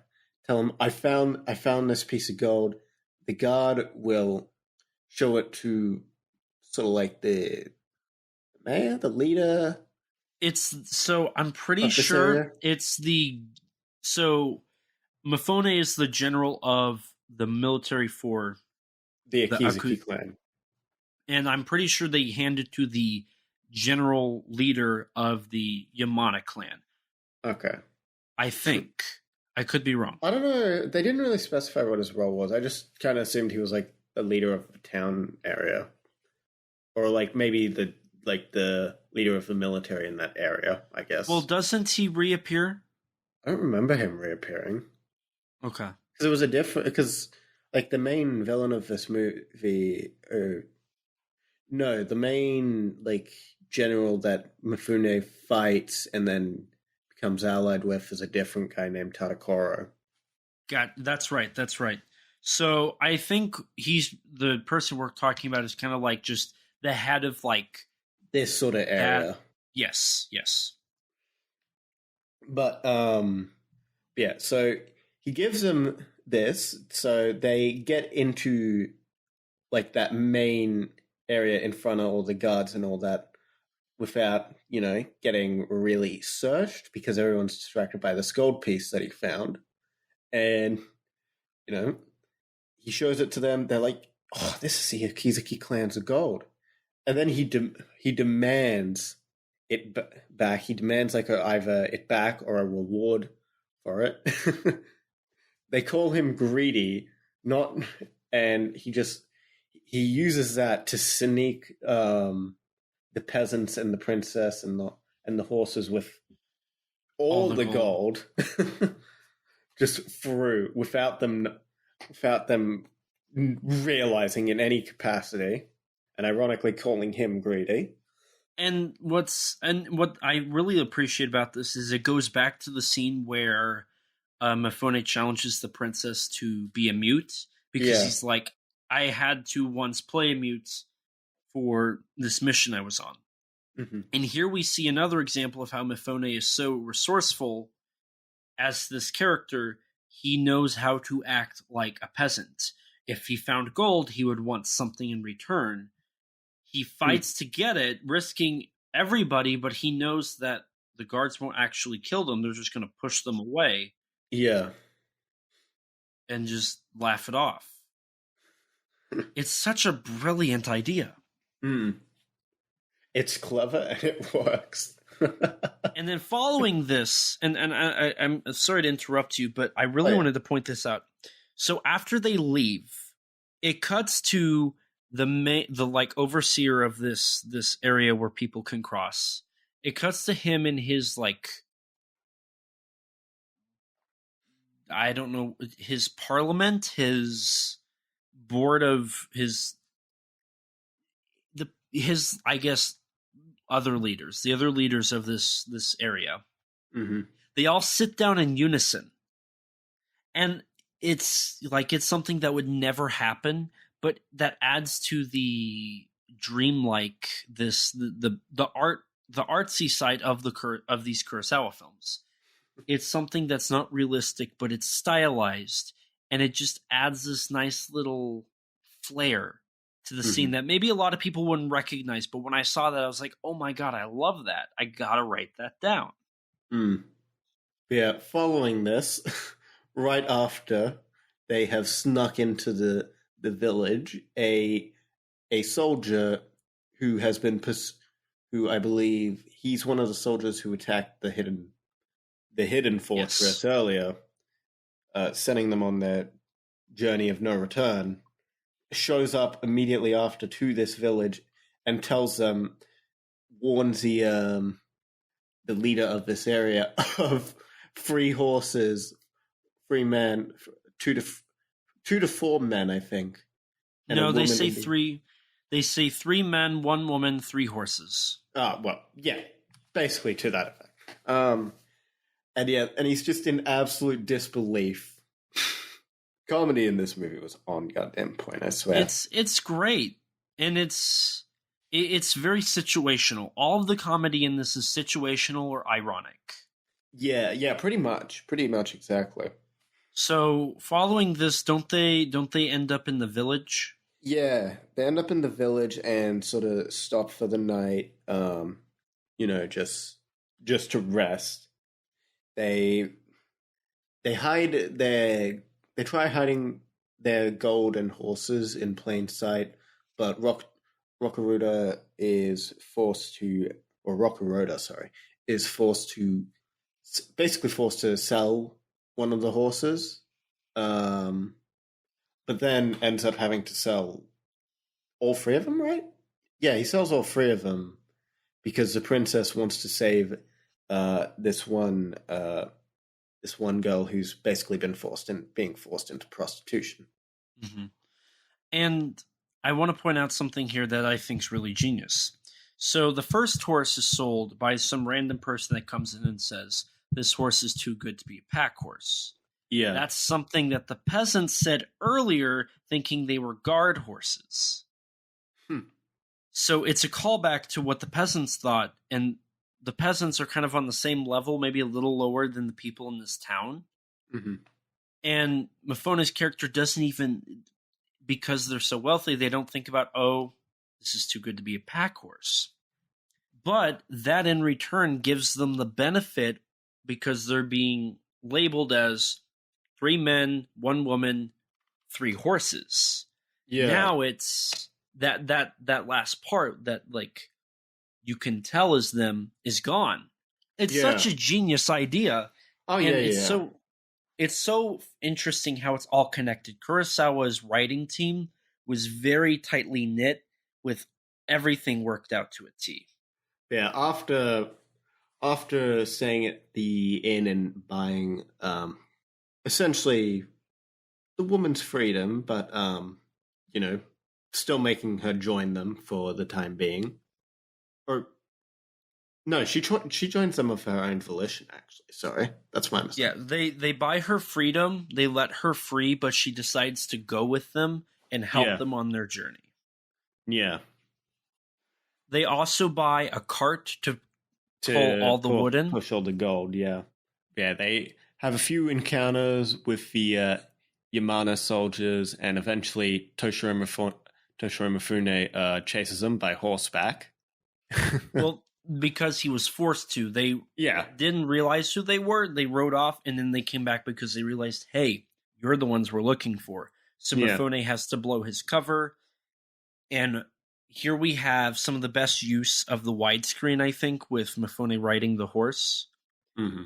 And we have the best thing he does in the entire movie. While he's riding his horse, the way he holds that sword is so amazing. He has it off to his side.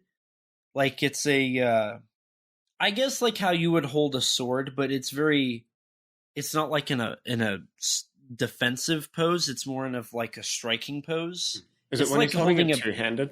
Yes. Okay. Closer, most kind of like a baseball bat. Yeah. I know what you're talking about. And he rides down the horse and just slices down the people as he goes. I just love it. Mifune has so much fun, and I love it.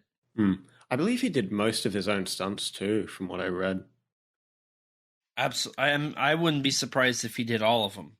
Yeah, honestly, probably. But yeah, he is eventually led by one of the men on the horseback to an outpost of like one of the Yamane generals, sort of like the main one that we focus on in this movie, a man named Tadakoro, who is the Mifune equivalent for the Yamana, the opposite clan. side. Yeah, yes, someone who Mifune himself had. I think it's sort of suggested that they have a bit of a history together. But they never directly, like they were from what I understood, they were in the same battles, but they never fought each other. They definitely never fought each other before, but I think they said I think it's suggested that they were friends.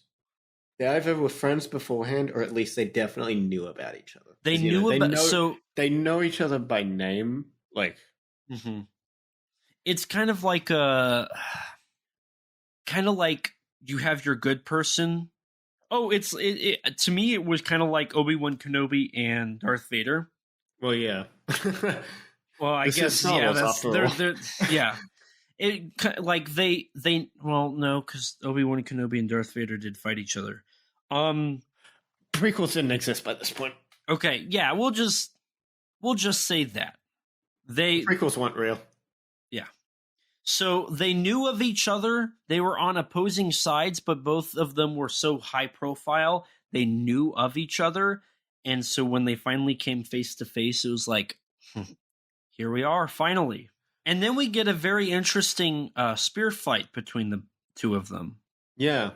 Pretty decently lengthy one, too. Like, I was actually pleasantly surprised by how long it went on for, and some of the interesting like set design and choreography with it too, like the whole, not flags, just like the fabric, like area that they sort of like, I guess, danced around, you could say. Yeah, and I tried to keep track, and I really liked how Kurosawa used different shots. Like he had some close-ups, but he also had some medium shots and then some wide shots of both of them fighting. Oh yeah, there's a fair bit of wide shots, particularly when they're attacking each other from like the I keep wanting to say flagpole for some reason, but the fabrics. Yeah, the fabric. I don't know what you would call those, but yeah, they're like these fabric fences. I guess I don't know. Yeah, it's just cloth. Let's just call it. Yeah. The cloth. They're cloth that's cloth hung arena. up. The cloth arena. It's cloth that's hung up that they slice with the spears to see where the other is at. And during this, especially, there's a lot of wide shots of them just kind of like dancing around. And then there's some pretty good close-ups of their reactions. And then some nice medium shots of them like prepping to strike. I mean, the fight ends up with Mifune, in air quotes, defeating the villain. He is victorious. Mifune is victorious, but he doesn't end up killing Tadakora. Mm-hmm. And I think that's out of the honor and respect he has for him. Yeah. From my understanding. Like, he's such a good fighter that Mifune doesn't want to, like, kill him here. Yeah, but this ends up not being to Tadakora's favor, as it ends up later leading in the to film, him essentially being dishonored off screen, and mm-hmm. This is essentially humiliates him. Right. So following this, don't we basically just get, I mean, from here, it's basically the rest of the film is just them trying to get to their end goal and then just trying to fit in until they're caught, right? Yeah, more or less. I mean, we get a fair bit more comedic situations. They end up going to like this firewood festival, which really connects with Princess Yuki, particularly the song that the people in the area sing. From what I read, it was like for that, it was kind of the idea that Princess Yuki gets to see what living a air quotes low life is. Yeah. And the stuff that comes with that, and she embraces that. Yeah. And like just tries to live in the moment. And the song, like you said, hits her in a deep spot, which she uses later on in the film. Yeah. So, but there's a problem with this festival. The reason they're a part of this is they were trying to fit in so they could escape. Yeah, but it's a firewood festival where they're burning all the wood, and thus, all this is, the only reason they're even here is because of the two peasants trying to escape Mifune. And again, they're so dumb that they just fail. Yeah. Like, they're their worst enemy. Like they really are their own worst enemies. If they just followed Mifune, they would have made it through perfectly fine. Yeah. Yeah, pretty much. So the wood is burned, and they have to wait for the next morning to dig up all of the fire. Gold. Or I don't know, dig up the fire? Or dig up all the fire. Yes. Dig up all the gold. Which they're unsuccessful because there is now a search party just wandering like this wave of guards. So they have to quickly get what they can and then escape. But then they decide to go back for even more. Which works. Yeah, but then they get chased by two guards. But then Mifune gets to use those guards to lug more gold. Yeah. But then that doesn't last too long. No, which this is the moment where I kind of was surprised the film took this turn, because you would expect them to get to their final spot, like the adventure like ends with them achieving their goal. Mm-hmm. Which it appears it doesn't. Mm-hmm. But yeah, while they were resting, at night, they get essentially ambushed by the search party. Mifune, the princess, and the lady they freed all get cornered by the search party. Meanwhile, the two peasants just flee. The peasants decide, oh well, we'll just go back to the Yamane clan base and report information on the princess for our free Rio. Get our money finally, make some worth out of the adventure. But because Mifune and co had already been captured, by the time they get there, their information is absolutely useless and lose out on any reward. And what's interesting is at this point, the film just stops following them. For a while, yeah. Up until the last 5 minutes, the film drops all of them. So now we follow Mifune, and the princess and the other female, who are now captured. Yeah. And the Yamana clan is celebrating. They've won. Yeah. They plan on executing them. But Tadakoro, the man that Mifune had defeated earlier, appears to our sort of captured trio here.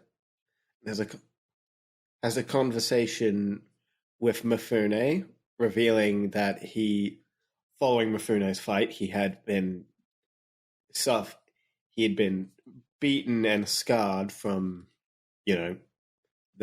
his humiliation at Mifune's hands. And this is where the princess sings the fire song. Yep. Which ends up moving Tadakoro to the point of him in the following scene where they're sort of about to be sent to their execution. He recites the lyrics of the song and ends up freeing them. Mm-hmm. He sends the 3 horses with the gold loose.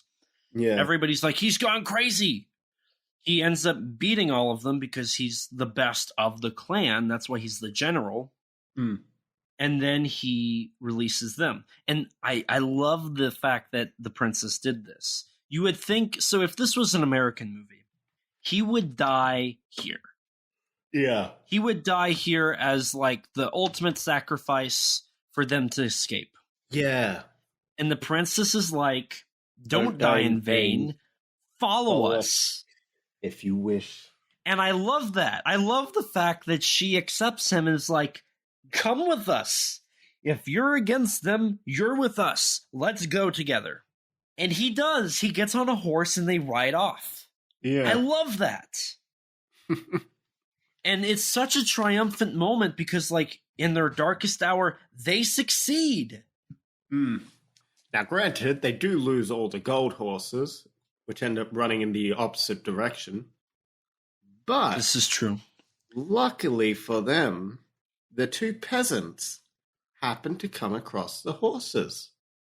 Just in time for and I'm guessing it wasn't her guards, but I imagine it's like the Hayakawa ones. Yes, that's my guess. It's the Hayakawa guards, because I'm guessing they successfully got out of Yamana. Like I feel like that's an accurate assumption to have. And the horses arrive there. They were being chased by the Yamana. Right. So they show up just in time to take the horses away from the peasants and arrest them because the assumption is they stole the gold. Yeah.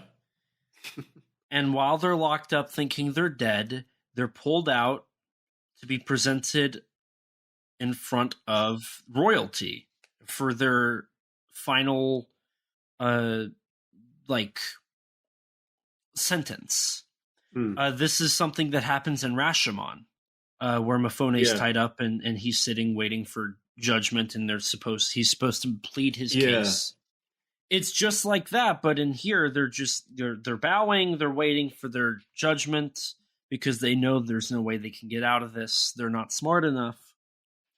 And then it's revealed to them that the mute girl was the princess. Mifune is the lead general in his samurai armor, and the opposing general is now a part of her cabinet, a part of her parliament. I don't know what he would classify as, but he is sitting among them in the room. Yeah.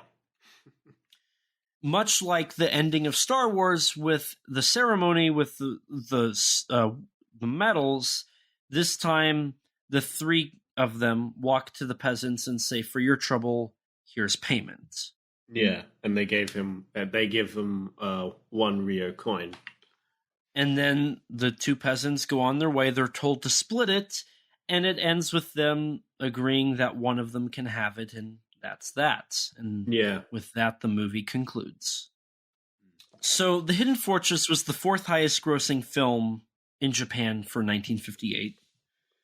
It did really well. It just didn't do critically well. But it was the highest grossing of Toho's filmography that year, from what I understand.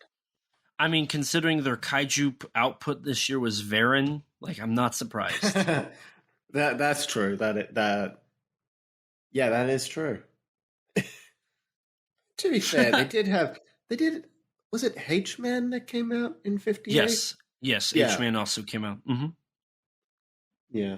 I mean, I don't know how well H-Man did, to be fair, so. True.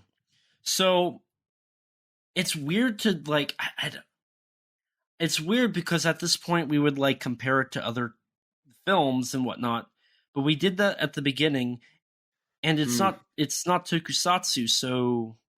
It's kind of hard for us to compare it to when, this podcast doesn't have many points of reference for it, and our points of reference are only other Kurosawa films, essentially. Because I don't think outside of this, you and I aren't terribly familiar with the samurai genre, bar Kurosawa and like a couple other films, perhaps.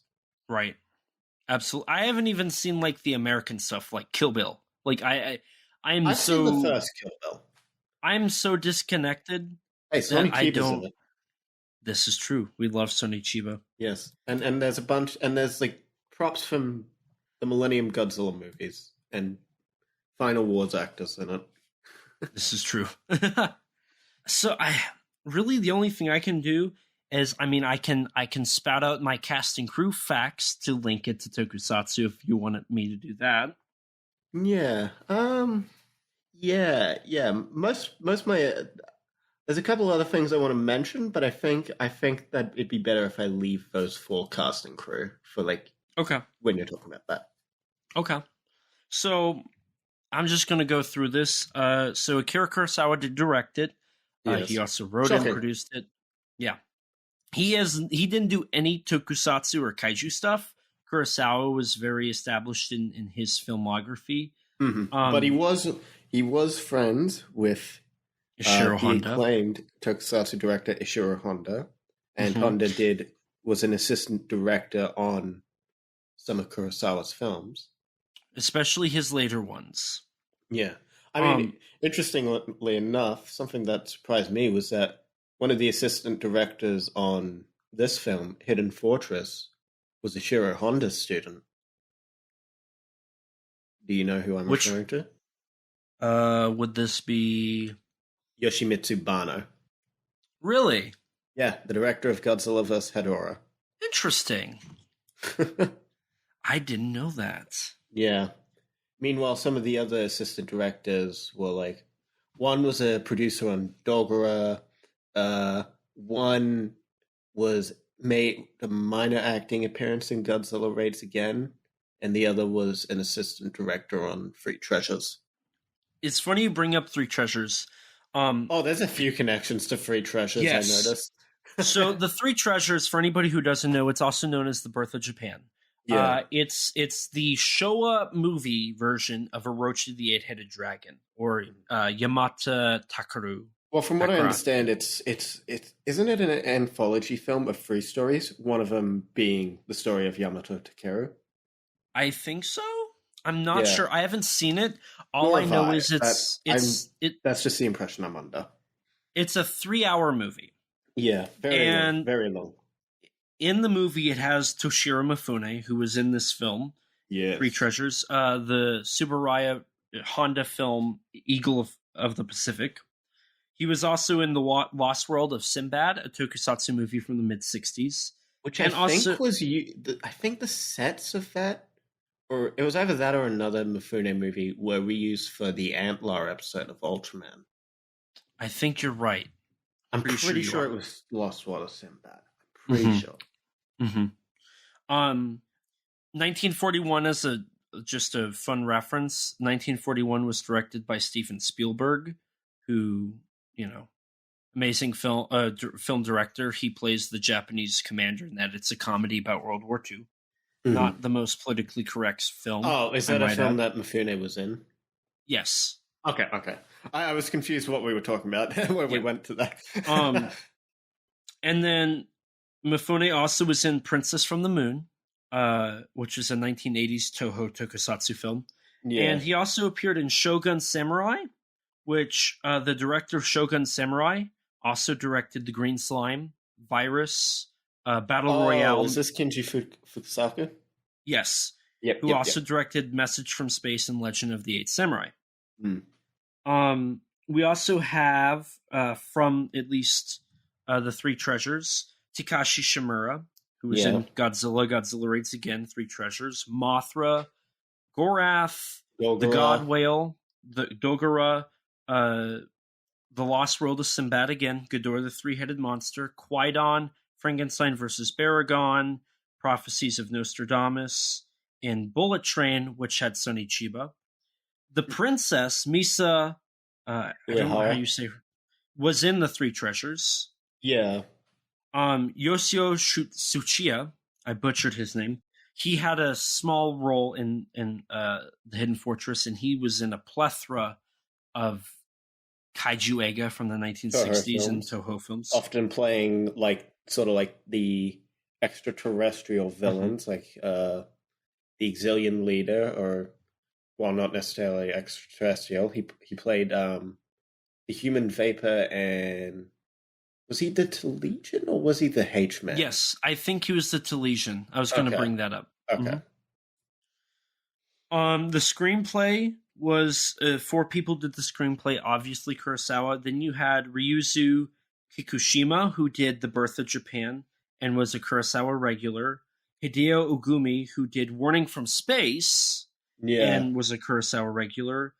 And Shinobu Hashimoto, who did Submersion of Japan and was a Kurosawa regular. He also did Ishiro Honda's first film, Eagle of the Pacific. Mm-hmm. That wasn't Honda's first film, but that was... Well, the film... Sorry, I didn't write first on the notes, sorry. I read that wrong. Oh, well. I was like, I misread my own note. But a few other actors that didn't appear in The Three Treasures, but you had Minoru Chakai, who was Chiaki, who was Tae. Yeah. I'm pretty sure he played Tae. He was in Godzilla Raids Again. He played Kobayashi, the pilot, and he was. And then you had Kamatari Fujiwara, who was a Kurosawa regular. He played the other peasant. He plays Madashichi. And then you had Susuma Fujita, who was in The Mysterians, Atragon, Dogora, Mothra vs. Godzilla, Frankenstein vs. Baragon, Ultra Q, Ultra 7, Ultraman, and made appearances in the 2 compilation Ultraman movies, Ultraman and then Ultraman The Great Decisive Battle. Yeah, and something interesting about Susumu Fujita, he plays Tadakoro in this. He was actually not supposed to be cast as Tadakoro. Really? Yeah, so he was actually cast as a substitute for the original actor.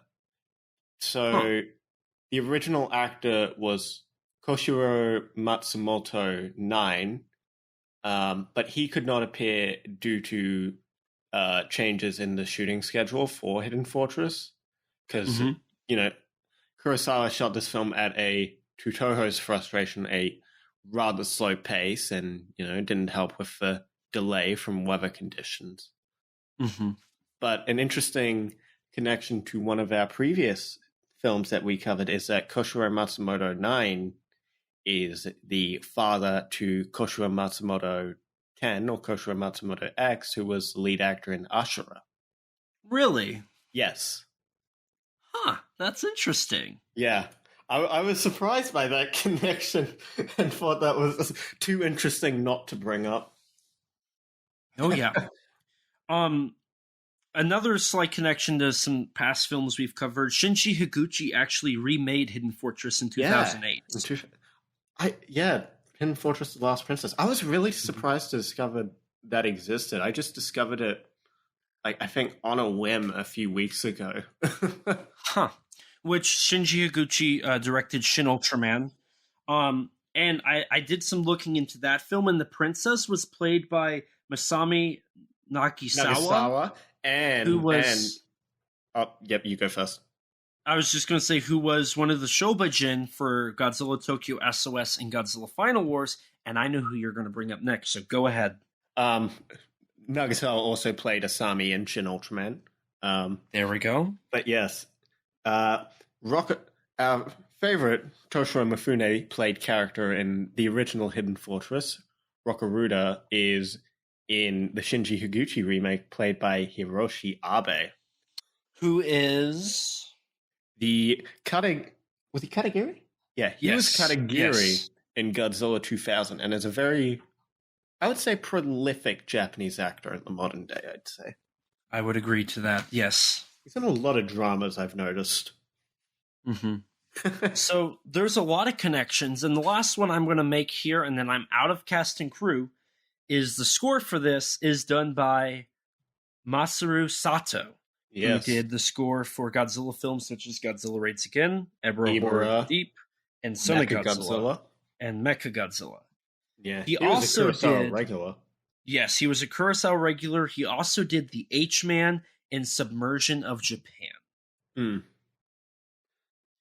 So this film, wasn't he Kurosawa's main director? Composer. Yes, because Honda, the one time Honda worked, which was on The Great Duel. Mm-hmm. I think that's what it's called. The one time Kurosawa worked with Ifukube, I don't know why I said Honda. Yeah, I was confused by Honda. Because I know Ifukube worked on at least one of Kurosawa's films. Yes, he did. But the reason he never did following that is Kurosawa did not like how Ifukube was very adamant on his own music. Hmm. The Quiet Duel. It's the Quiet Duel. Okay. Not the Grand Duel. Yep. So, and that was before anything else the Kurosawa had directed, so it was really early on in his career. Yeah. Did you have any other fun facts? Was that his first film with Mifune, or? I don't know. Because I'm pretty sure Mifune's in that film. He is. And Quiet Duel was like what? Late 30s, early 40s, wasn't it? It's 1949. Oh, I'm off then. Yeah. It was still on that one. It was still early. I mean, Kurosawa started directing in 1943, so that was still very early in his career. Yeah, it's like 50-year-long career, essentially. Yeah, he directed from 1943 all the way to 1993, so that's 50 years, 5 decades. 5 decades? Yeah. 40s, 50s, 60s, 70s, 80s. Yep, 5 decades long. Yeah, I think 50 years is 5 decades. I don't know. You're gonna have to do the division for me. Look, man. So, did you have any other factoids you wanted to bring up, Rex, or have we covered? It's not too much. Something interesting that I did discover during my research was that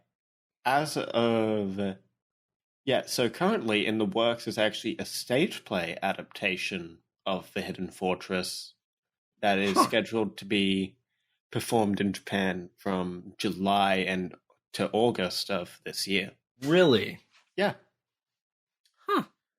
I didn't see any connections to any other like Godzilla or Tokusatsu cast members in my brief research on that stage play, but I thought it was interesting. Mm-hmm.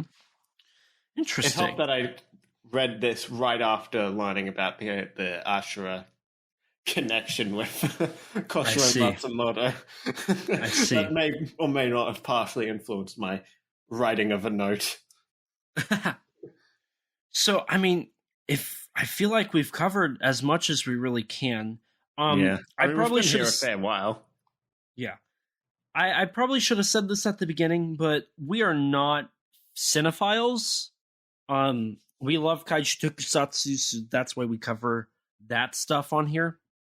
Hidden Fortress is out of our comfort zone, but we wanted to cover it because of Star Wars Month, and it is Kurosawa, which is pretty dang close to Kaiju and Tokusatsu because of the crossover. It's basically like the closest thing you can get to Tokusatsu that isn't Tokusatsu in the realm of Japanese cinema. There are so many like links and connections with Kurosawa. Can you really call yourself like a kaiju or a podcast about like Japanese cinema and not at least talk a little bit about Kurosawa, you know? Right. No, absolutely, I agree. And like to that, I'll say this. I don't know if we will cover more Kurosawa. Maybe. Maybe. It all depends on how the cards fall. Like, Star Wars Month happened. Hidden Fortress worked. I've heard Redbeard. I haven't seen Redbeard. I've heard Redbeard is like Kurosawa's proto-J horror film. Ooh. I want to watch it because of that. Now you've got me interested. Yeah, it's like it's like Showa Japanese horror. It's the closest to horror that Kurosawa ever got. I've heard stuff about Kagemusha and Dreams, that those are pretty, like, those are close to Tokusatsu with their visceral... Dreams had Honda as the assistant director too, so there's another link with that one. So, I mean, all this to say, Kurosawa may return, may not return. We'll see. I mean, in our King Kong vs. Godzilla episode, we talked about Redbeard greatly because that was one of Toho's big films for that year. So maybe there's Redbeard was 63. I don't remember that episode too well, man. Oh wait, it says high and low. Wait, Redbeard 65. I do remember us talking about a Kurosawa film. It may not have been Redbeard. I don't remember which one. But it was it Sanjiro? It might have been.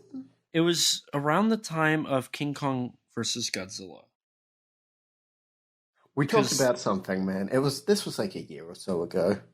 So if you want to go back and listen to that episode where we talk about... Tell us, please. Give us the view and then tell us. Give us that audience engagement, right, guys? So with that, I guess being serious. I'm not sarcastic here. Do it. This is true. Now. Go for it. So with that, though, I feel like we can go ahead and wrap things up before we overstay our welcome too long. Yeah. I've enjoyed covering this Kurosawa film. I would love it if we could do Yojimbo. Maybe in the future we can do a Kurosawa month. I don't know. We'll see. Maybe. It like I said, it all depends what falls in the cards. But with that, we can go ahead and wrap things up here with people finding out how they can find us. So Rex, why don't you go ahead and let the people know at home how they can find you? Well, dear listeners, you can find me on YouTube at Rexino, on Twitter at Rex_Xenomorph, and on Instagram, Rex_Xeno. And if you want to check out some of my writings, go take a peek at the Tokusatsu Network. Definitely do that, and as mentioned, all of the links can be found in the description show notes below. As for me, I'm Elijah. You can find me on Twitter at ET13Productions, on Instagram at ET13Productions, on YouTube at ET13Productions. If you want to find my personal socials, I'm not going to tell you, but it's pretty easy to. You're just going to know where to look. You got to be Toshiro Mifune. You got to be smart. Yes. You can also find my writings on GodzillaMovies.com. I don't really write there much anymore, but if you want to find my most recent works, definitely check out KaijuRamenMedia.com. I've posted articles on the website, and I am the production manager for each issue of the magazine, along with a writer or interviewer for each issue. Definitely check those out. There's a lot of great work, and I mean, by the time this comes out, All Monsters Attacks is like 2 days away from now, so I'm going to be prepping to go to Chicago. But definitely, if you're listening to this before you go and you want to, If you want to see me, if you want to take a photo, I don't know why you would. One dude did last year at G-Fest. Shout out to him. Yeah. He got to see my face before everyone else. Somebody, you guys got to get a photo of me at G-Fest this year, I swear. Oh, I wish.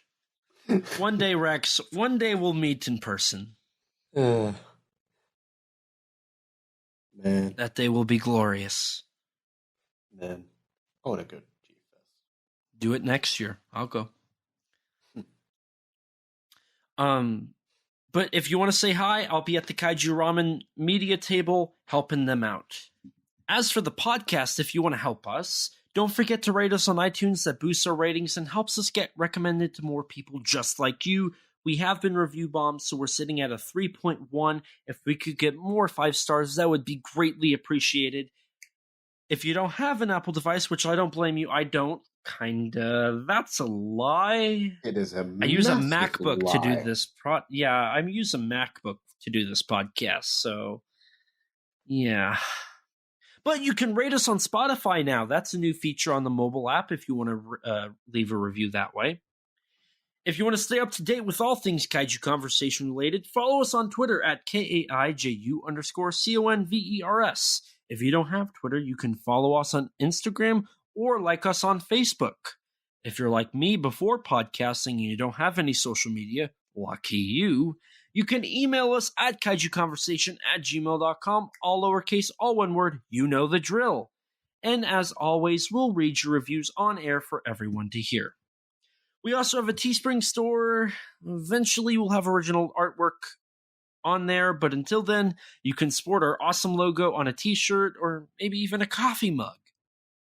If you'd like to chat with us, check out our Discord server full of other people that have similar interests to you.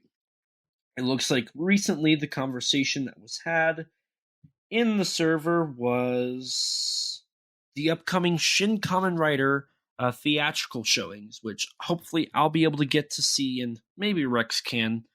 Please, God. Let me see that damn movie. It's a great community full of great people. Don't forget to subscribe to our YouTube channel. He really wants to see that movie. Please, God, I want to see it. I watched the whole goddamn show in preparation, man. Don't forget to subscribe to our YouTube channel and hit the bell so you can be notified anytime we upload a video. Sometimes we post exclusives to the channel like bloopers for episodes or minisodes talking about news or other subjects. We also have an interview with Mechagodzilla designer Jared Kuchevsky on the channel. I probably butchered his name, and I apologize. And a huge thanks to Rex for editing all of these episodes and all the other content we upload. Like I said, his links can be found in the description below. Definitely check him out. Along with Rex, we'd like to give a huge thanks and shout out to Danny DeManna of the Godzilla Novelization Project for his amazing vocals on our theme song. You can support him by following him on Twitter at Danzilla93_GNP or visit his website GodzillaNovelizationProject.com. And a huge thanks to Gratton Conwell from the podcast Giant Monster BS for composing the music for our theme song. You can support him by following the podcast on Twitter at Giant Monster BS or on any podcasting platform under the name Giant Monster BS. And with that, we're going to wrap things up here. Thank you guys so much for listening. Stay tuned for the rest of Star Wars Month, as you will get to listen and hear us talk about the true Star Wars movies of the franchise. Yeah, the real ones. The real ones. The real ones. Not those damn original trilogy special edition things. No, George the originals. The OGs, as the kids say. The OGs. Yeah. This is where they all close, so I'm just going to wrap things up here. And thank you guys so much for listening, and as always, please remember, life's too short to not talk big. Bye, guys! Bye. We are set, we are in debt, there's nothing to sweat. Life's too short now, baby. And not too big now, baby. Conversation. His name's Elijah, baby. And also Rex now, baby. We love those kaiju, baby. And you will too now.